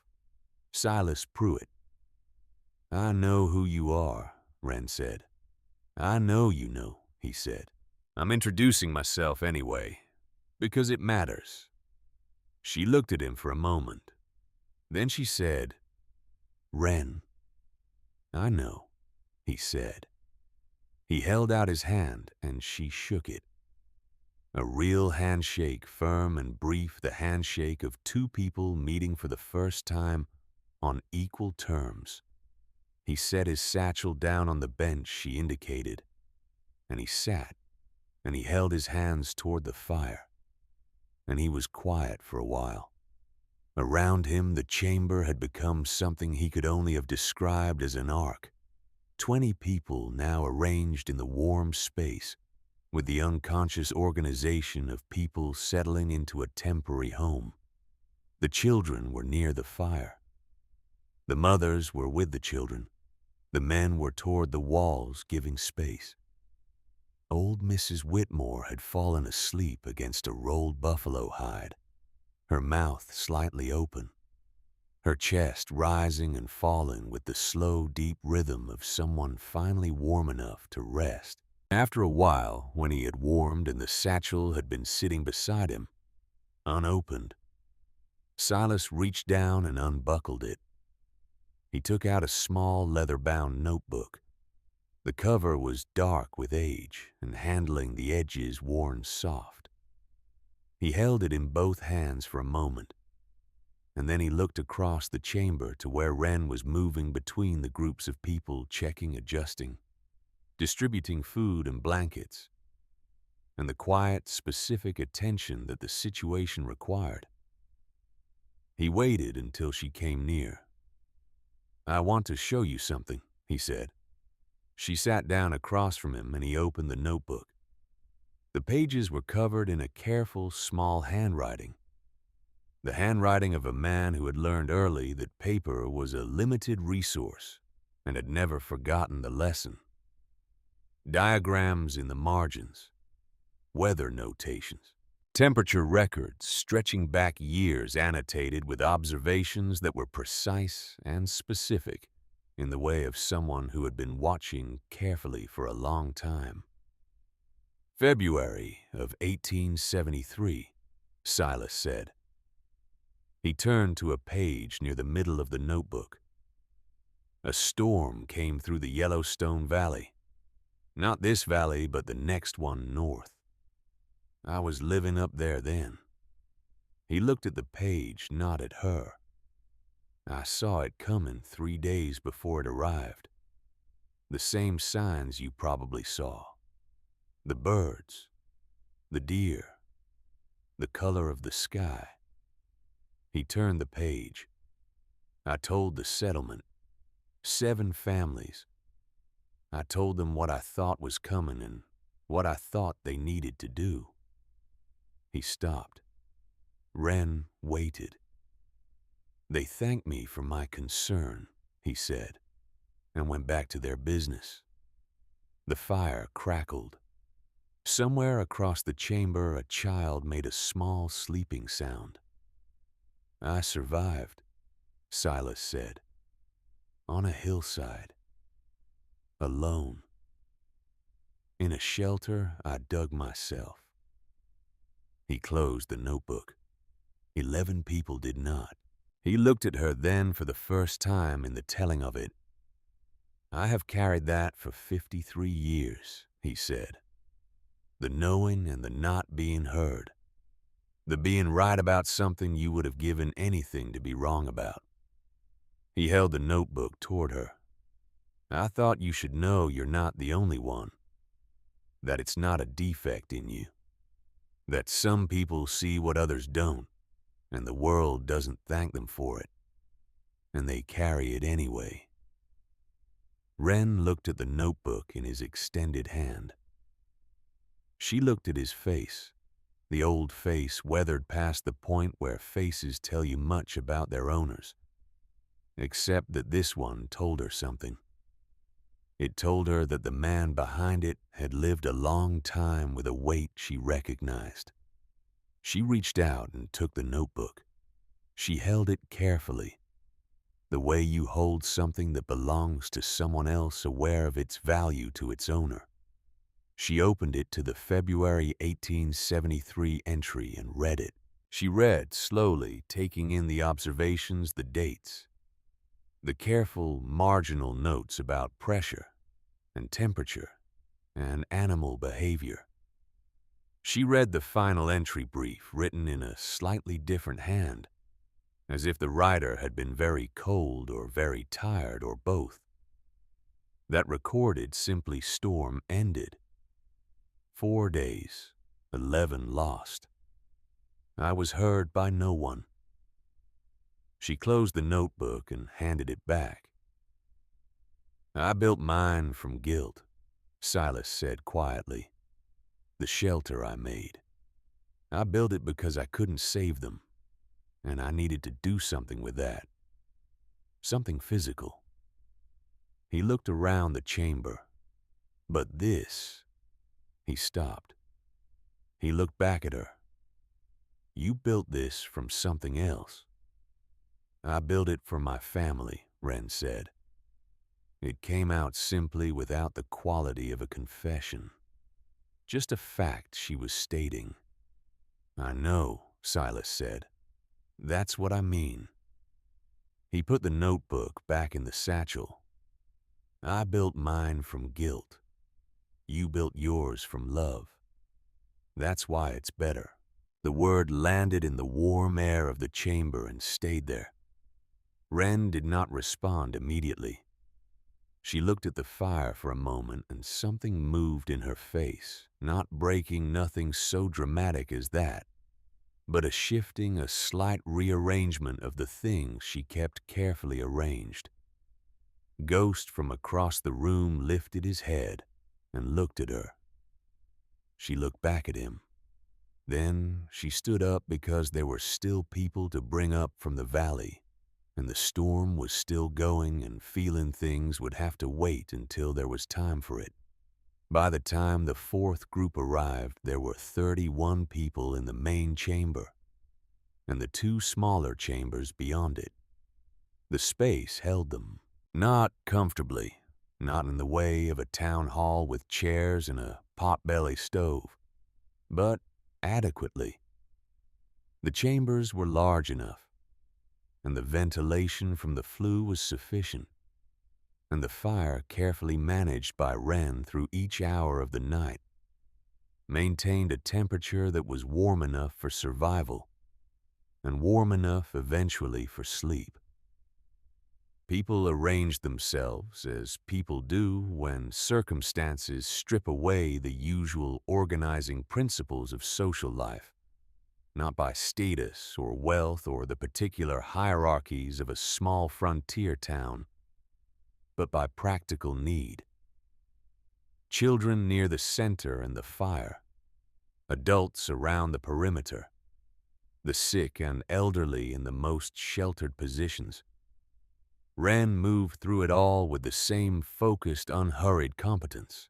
She rationed the food in portions that were not generous but were sufficient. Calculated, Cormac understood, not for one night, but for however many nights the storm intended to provide. She organized the water distribution from the stone basin, showing people how to take what they needed and leave the basin replenishing. She explained the flue, the fire management, the temperature of the chambers, the location of the stored wood. She did not lecture. She did not explain more than was necessary. She simply told people what they needed to know to be functional in this space. And she told them with the directness of someone who understood that people in difficult circumstances need information, not consolation. Harlan Creed had been sitting near the entrance for most of the evening, his compromised knee extended, watching. Not his usual watching, not the proprietorial observation of a man surveying his domain, but the quieter, more effortful watching of someone who is trying to understand something that his existing framework is not equipped to accommodate. He watched Wren distribute the evening meal. He watched her check on the Whitmore children with the same focused attention she had given to adults, without condescension, without the slightly exaggerated gentleness that adults often impose on children as a way of managing them, rather than seeing them. He watched her explain the spring basin to a group of men who had gathered around it with the curious, slightly uncertain energy of people encountering something they don't understand. And he saw her explain it in a way that was patient and clear, and completely without the quality of showing off. He had spent 2 years calling her a stone girl. He had said it with the warm, proprietary ease of a man naming something he has decided he understands. He had said it to crowds, to men who would laugh, because laughter confirmed the naming, and the naming confirmed the understanding, and the understanding confirmed that things were the way he had always known them to be. He understood now in the specific, unsparing clarity that comes when the comfortable middle layers of a man's self-assessment have been stripped away by cold and humiliation, and the simple, irrefutable evidence of what he was sitting inside, that he had not understood anything about her. He had seen a hole in a mountain and decided he knew what lived in it. He pushed himself to his feet. His knee protested but held. He crossed the chamber. She was at the far shelves taking inventory by candlelight, her fingers moving along the sealed containers with the quick, accurate attention of someone who has memorized the catalog and is checking it against reality. She did not hear him coming, or if she heard him, she did not turn, which was its own statement. He stopped a few feet behind her. "Miss Wren," he said. She turned. He had thought about what he was going to say. He had composed something during the hours of sitting and watching. Something measured and articulate, something that acknowledged the situation with the dignity appropriate to a man of his standing, making a significant admission. He had the words ready. They left him when he saw her face, not because she was frightening or cold or superior, because she was none of those things. She was simply present, looking at him with the same clear, specific attention she gave everything, waiting without impatience, without expectation, without any apparent interest in what he was going to say before he said it. He stood in the warmth of the shelter she had built, surrounded by the 30 people she had saved. And he told her the truth. He told her about every time he had named her from his store doorway, every crowd he had performed for. Every version of nature will humble the proud, and she'll be begging at our doors. And the laugh that had followed the easy laugh of men who needed the world to be a certain way and were grateful when someone confirmed it. He did not spare himself in the telling. He did not soften the specific instances with the general vocabulary of regret. He named what he had done the way a man names a wound he is responsible for, without flinching, without looking away. When he finished, the chamber around them had gone quiet. People had heard. They were not pretending otherwise. He looked at her. She was quiet for a moment. He had no idea what she would say, and for the first time in a very long time, he was genuinely uncertain. Not the performed uncertainty of a man who already knows the answer, but is pretending to consider it. But the real thing. The open, exposed uncertainty of a person who has said something true and does not know how it will be received. "Mr. Creed," she said. "Yes." "Sit down," she said. "The soup's getting cold." Not forgiveness as a formal declaration, not absolution granted from a position of moral authority, not the performance of mercy that would have required him to feel grateful and her to feel generous in equal and opposite measure. Just sit down, the soup's getting cold. She turned back to her inventory. He stood there for one more moment. Then he went and sat down, and someone handed him a bowl, and he ate. Later, much later, after the chamber had settled into the particular quiet of exhausted people sleeping, after the fire had been banked for the night, and Ghost had made his rounds of the perimeter and returned to his place at Wren's feet, Bowen found himself still awake. He was sitting with his back against the stone wall, his knees up, his bowl empty beside him. Desta was asleep with Levi curled against her. The boy's color restored his breathing easy and deep. Cormac watched them sleep with the focused gratitude of a man who has been shown very clearly and at close range what almost losing something feels like. Wren was across the chamber, sitting at the edge of the fire pit, not tending the fire, but not asleep either. Just present in the way she was always present, slightly outside the main activity of whatever space she occupied, watching. Ghost was beside her. His head was in her lap. Cormac unfolded himself from the wall and crossed the chamber, quietly stepping around sleeping bodies, and sat down across the fire pit from her. She looked at him without surprise. He waited a moment, finding the words. "How did you know to do all this?" he said. His voice was low, not to wake the sleepers. "All of it. The shelter, the stores, the flu, the water. How did you learn it?" She looked at him for a moment. Then she looked at the fire. Ghost shifted slightly in her lap. Her hand moved to his head without her seeming to notice it. The automatic comfort of a gesture repeated thousands of times. "I didn't learn it," she said. She was quiet for a moment, and he waited because he could see that there was more, and that it required space. "I remembered it," she said. And then she told him. She told it quietly in the even, unhurried voice of someone recounting something that happened to someone she used to be, not distanced from it, not performing detachment, but with the particular calm of a person who has lived alongside a memory long enough that it no longer has the power to knock them down, even though it still has weight. She told it from the beginning, the Kansas plain, the cabin, her father's confidence, the Thursday storm.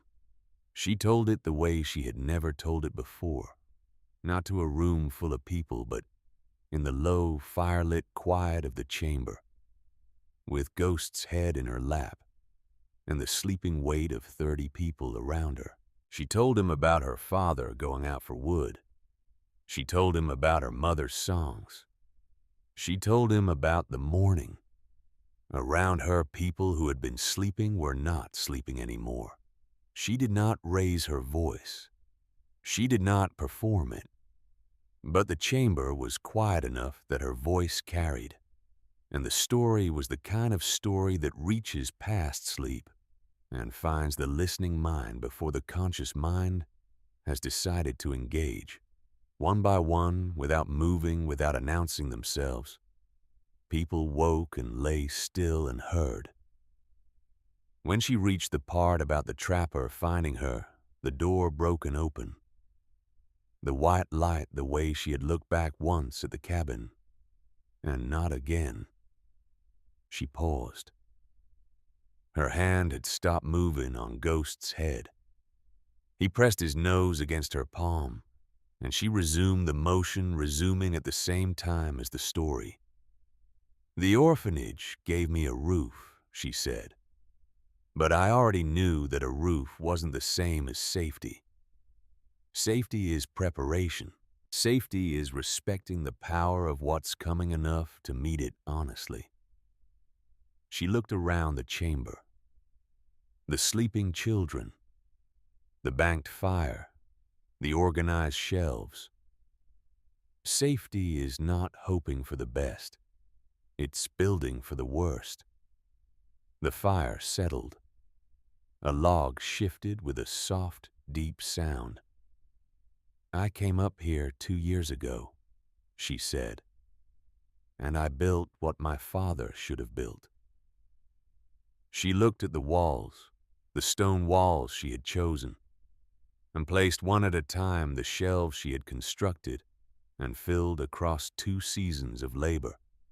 The flue she had cleared inch by inch through 6 weeks of cold, solitary work.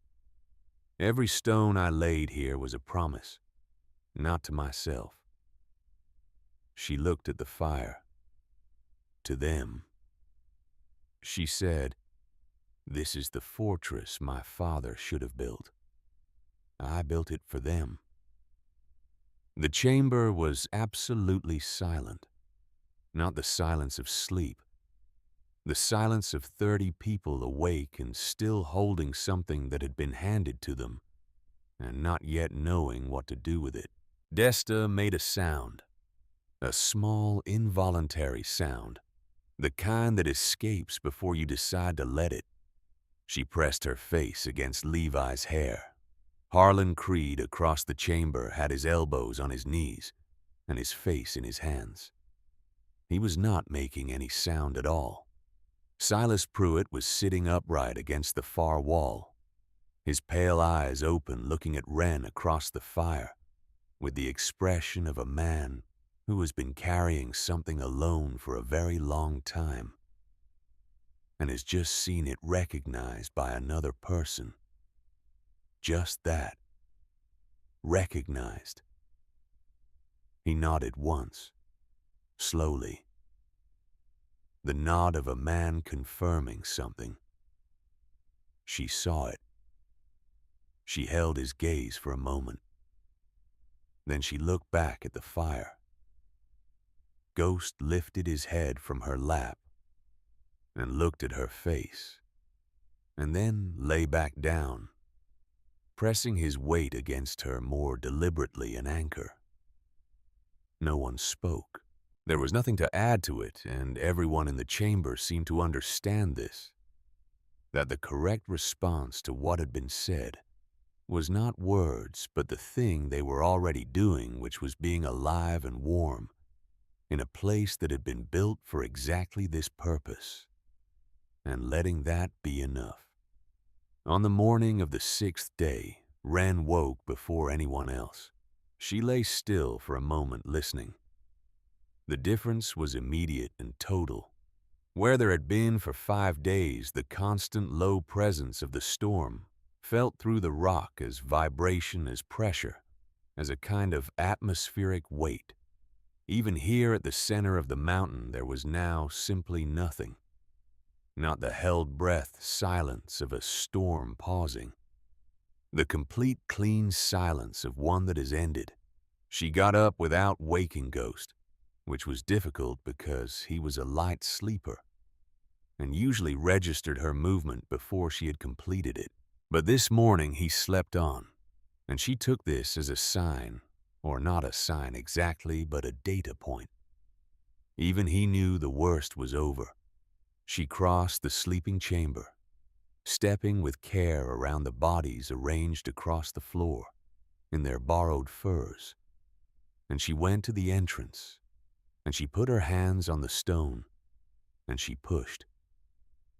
The stone rolled aside.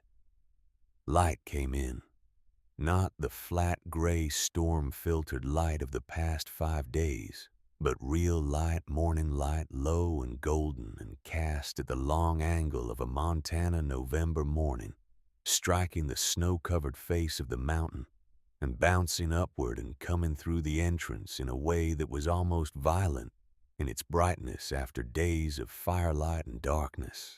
She stood in the entrance and let her eyes adjust. The world had been entirely remade. The valley was buried. There was no other word for it.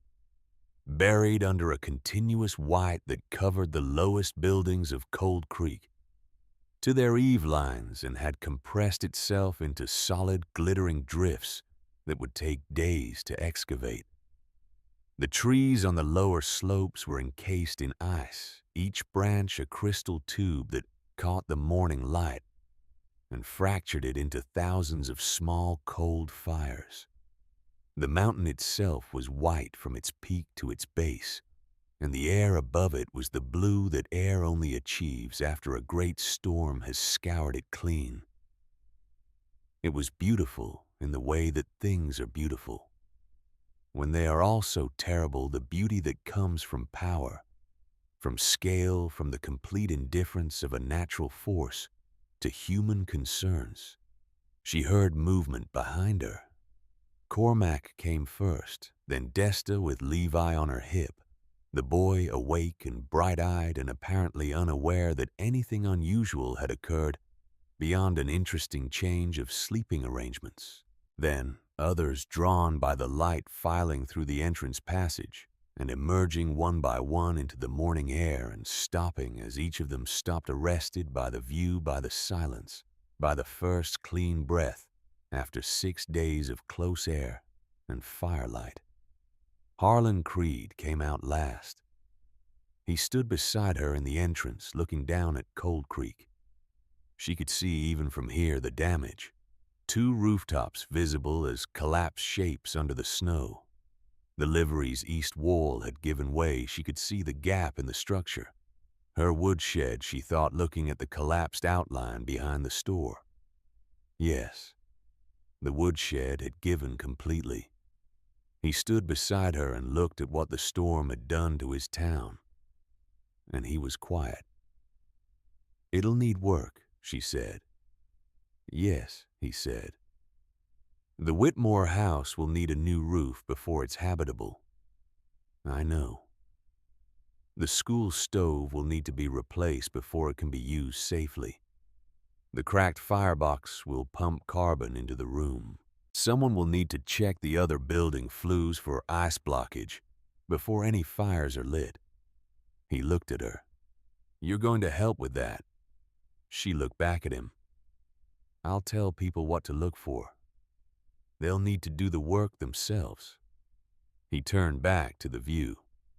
"That's a different kind of help than I expected." "The other kind makes people need you," she said. "This kind makes people able." He was quiet for a moment. Then he made a sound that was not quite a laugh, more a breath, the sound of a man releasing something he has been holding for a long time. "You're going to tell me I could have asked you that years ago," he said. "You could have," she said. "But you didn't need to know it then." "I needed to know it." "You needed to think you didn't need to know it," she said. "That's different." She looked at the valley. "You know it now." He had no answer for this, and she did not wait for one. The descent took most of the day. Ghost led each group down, with the same unhesitating certainty he had used to lead them up, weaving through the drifts and around the ice-sheeted sections of the trail, with a route-finding confidence that never faltered. Cormac and Reeves broke trail ahead of him, and the groups came down in order. Children first, then the elderly, then the rest, arriving in Cold Creek to the work of digging out and assessing and beginning. Wren went on the last trip. She carried nothing down that she had not brought up. She had given blankets and food freely, without accounting, without any apparent interest in what was owed. She had simply opened what she had and allowed it to be used. And now she was returning to a shelter that was somewhat diminished in its stores and somewhat marked by the 30 people who had occupied it, but structurally intact, warm-ready.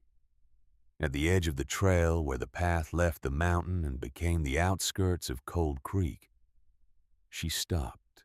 The town spread before her in the late afternoon light, smoke beginning to rise from a handful of chimneys as families returned to their homes and rebuilt their fires. The sounds of shovels on ice and axes on wood, and voices calling between buildings with the particular energy of people who have survived something and are now doing what people do after surviving things, which is getting back to work. She watched it for a moment. Ghost sat beside her. She had not planned to do what she did next. She had planned insofar as she planned social interactions, which was not very far to return to the mountain and let things resume their previous shape. She did not belong in the town. She had never belonged in the town, and the town, for its part, had never pretended otherwise. But Silas was down there, and he was old, and his cabin needed checking before he slept in it, and no one else knew what to look for in a chimney that might have iced over. She went in. She checked Silas's chimney first. It was clear the man had built a good flue with the right pitch and the right cap, and the ice had not penetrated it. She told him so, and told him the fire was safe to light, and he thanked her with the simple, direct gratitude of a man who does not add unnecessary weight to things. "You'll come back?" he asked. "I live on the mountain," she said. "I know where you live," he said. "I mean, you'll come back to town." She looked at him. "When there's reason." "There'll be reason," he said. "People will have questions. They should have had them years ago, but they'll have them now." He sat down in his chair by the unlit stove. "Come when you want. Don't come when you don't. But no, you're not unwelcome here anymore." She nodded. She checked 3 other buildings on her way back through town. The schoolhouse stove, which she confirmed was unusable, and marked clearly with a stick wedged through the door handle. The Bowen house chimney, which had a partial ice plug at the elbow that she cleared with a long-handled brush she borrowed from Cormac's barn. And the Whitmore house, where she stood in the ruined main room and pointed out to Walt Whitmore the 3 structural elements that needed immediate reinforcement before any roof work began. Walt Whitmore was a large man who had spent his life building things and knew construction the way Harlan Creed knew commerce. He listened to her with the specific, engaged attention of a craftsman, hearing a good idea, not the polite performance of someone managing a social interaction. He asked 2 questions. She answered them. He nodded and said he'd start in the morning. "Use green timber for the ridge beam if you can get it," she said. "Dried timber will be stronger eventually, but green timber flexes under snow load. It won't crack." He looked at her with the expression of a man who has just learned something that would have saved him significant difficulty if he had known it earlier. "Where did you learn that?" "I read it," she said, in a surveyor's manual from the Billings Orphanage Library. He laughed a genuine laugh surprised out of him. She did not laugh, but something shifted in her face, something that was not quite a smile but was in that neighborhood. She went back to the mountain as the last light left the sky. In the weeks after the storm, Cold Creek changed. Not dramatically, not all at once. Towns don't change dramatically because towns are made of people, and people change the way stone changes slowly, under sustained pressure in directions that are not always visible until you step back far enough to see the whole shape. But it changed. The first sign was the visits. People came up the trail, not the urgent, desperate scramble of the storm, but deliberate visits, considered ones. Cormac came first with a question about chimney construction that led to a 2-hour conversation about thermal dynamics and draft management that left him with a page of notes in his pocket notebook. Then Walt Whitmore with a question about load-bearing ratios in snow country. Then Mrs. Whitmore with her eldest daughter with a question about food preservation that turned into a tour of the shelter's storage system. They came with offerings too, a bolt of heavy wool, a good axe with a new handle, seeds, winter rye-dried beans, a variety of squash she hadn't been able to grow at this elevation, but could perhaps trial on the south-facing slope below the entrance. She accepted them without excessive gratitude or excessive protest, the way she accepted everything as a transaction between adults who had decided to deal honestly with each other. Harlan Creed came alone on a Tuesday afternoon in December, 3 weeks after the storm. He came up the trail in the snow with a wrapped package under his arm and a careful, particular expression on his face. The expression of a man who is prepared for something and is not entirely certain his preparation is adequate. He was walking well on his knee. It had healed faster than he had expected, which he mentioned when she opened the stone and she said, "You kept it straight. That's why." He handed her the package. She unwrapped it on the spot, which seemed to disconcert him slightly. He had perhaps expected her to set it aside. Inside the wrapping was a set of measuring instruments, brass clean fitted in a wooden case, a surveyor's level, a compass with a proper declination adjuster, a folding ruler marked in both inches, and the metric gradations that were becoming more common in scientific work. She looked at them. She looked at him. "You read," he said. "You study things. You use information." He looked at the instruments rather than at her. "I thought you could use accurate ones." She picked up the compass. She turned it in her hands, feeling the weight of it, the precision of its needle finding north with the quiet, indifferent accuracy of a tool that does not care about the user's opinions. She looked at the declination adjustment, which was present and correctly calibrated, which told her the person who had bought this knew what it was for. "Thank you," she said. He nodded. He stood for a moment in the way of a man who has something further to say and is deciding whether to say it. "I've been thinking," he said, "about next winter, about what the town should have had in place before this one." He looked up at her. "I have the store. I have the relationships with the suppliers. I have the money." A pause. "I don't have what you have." "What do I have?" she said, not challenging, genuinely asking what he thought. "Knowledge," he said, "real knowledge. Not the kind you accumulate from being comfortable and correct for 20 years. The other kind." She waited. "I'd like to talk to you about it," he said. About what the town could do differently. Not now. When you want. If you want. She looked at him for a long moment, the specific assessing look that she had given him across his own counter 100 times over 2 years, the look that saw what was there and not what she expected to see. Come back in the spring, she said, when the ground's workable.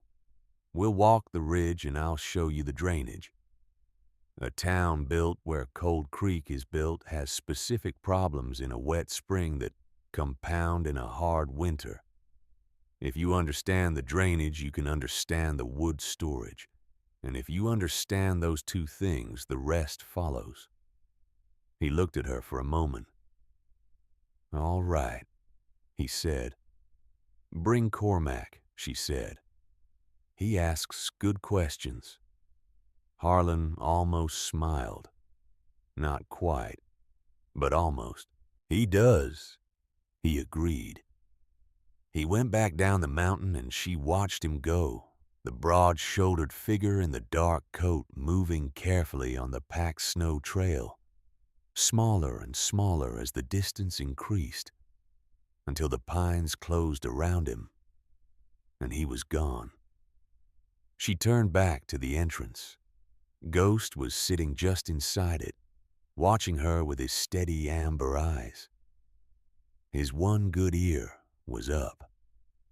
The torn one hung where it always hung, a ragged angle that she had long since stopped seeing as damage and had come to see as simply part of the shape of him, the visible record of what he had survived and kept going anyway. She crouched down and put her hands on either side of his face and looked at him, and he looked back at her with the full, uncomplicated attention that was the particular gift he had always given her. All right, she said. Back to work. She went inside. She rolled the stone clothes behind her. In the evenings, she sat by the fire. The shelter was quieter now than it had been during the storm, and this was the right kind of quiet. Not the empty quiet of isolation, but the full quiet of a place that has held something significant and carries that significance in its stones and its air.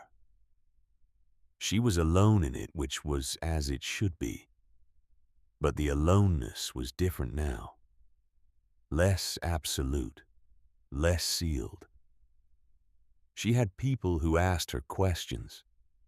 She had Silas, who would sit with her sometimes and show her passages from his notebooks and receive passages from hers, two people who had been watching the same world and comparing notes across a distance of 50 years of living.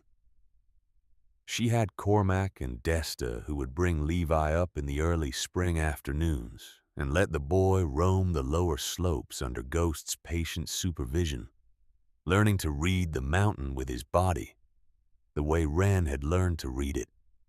She had a town that came to her, not as supplicants, not as penitents performing the ritual of acknowledging their past error. They came as people who had learned something and wanted to learn more, which was the only form of respect that had ever meant anything to her. Not the respect of sentiment, but the respect of attention. The respect of taking someone seriously enough to listen. She sat by the fire, and she listened to the mountain around her. She thought about her father. She thought about him the way she always thought about him. Not with the burning grief of early loss, which had transmuted over the years into something quieter and more complex, but with a kind of steady conversation that she maintained with his memory, a dialogue between what he had been and what she had become. She thought about his strong hands and his confidence and the door opening on that Thursday and the cold rushing in. She thought about what she had built for him and her mother and Eli, the little brother, she remembered only as a warmth a presence, a small weight against her side in the dark. She had kept her promise. She looked at the shelves, still full provision through the spring and into the summer, even with what she had given away.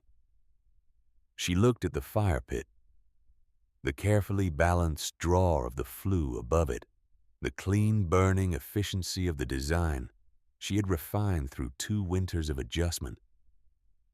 She looked at the spring in the far chamber, the water moving steadily through the stone, as it had moved for 1,000 years before she arrived, and would move for 1,000 years after.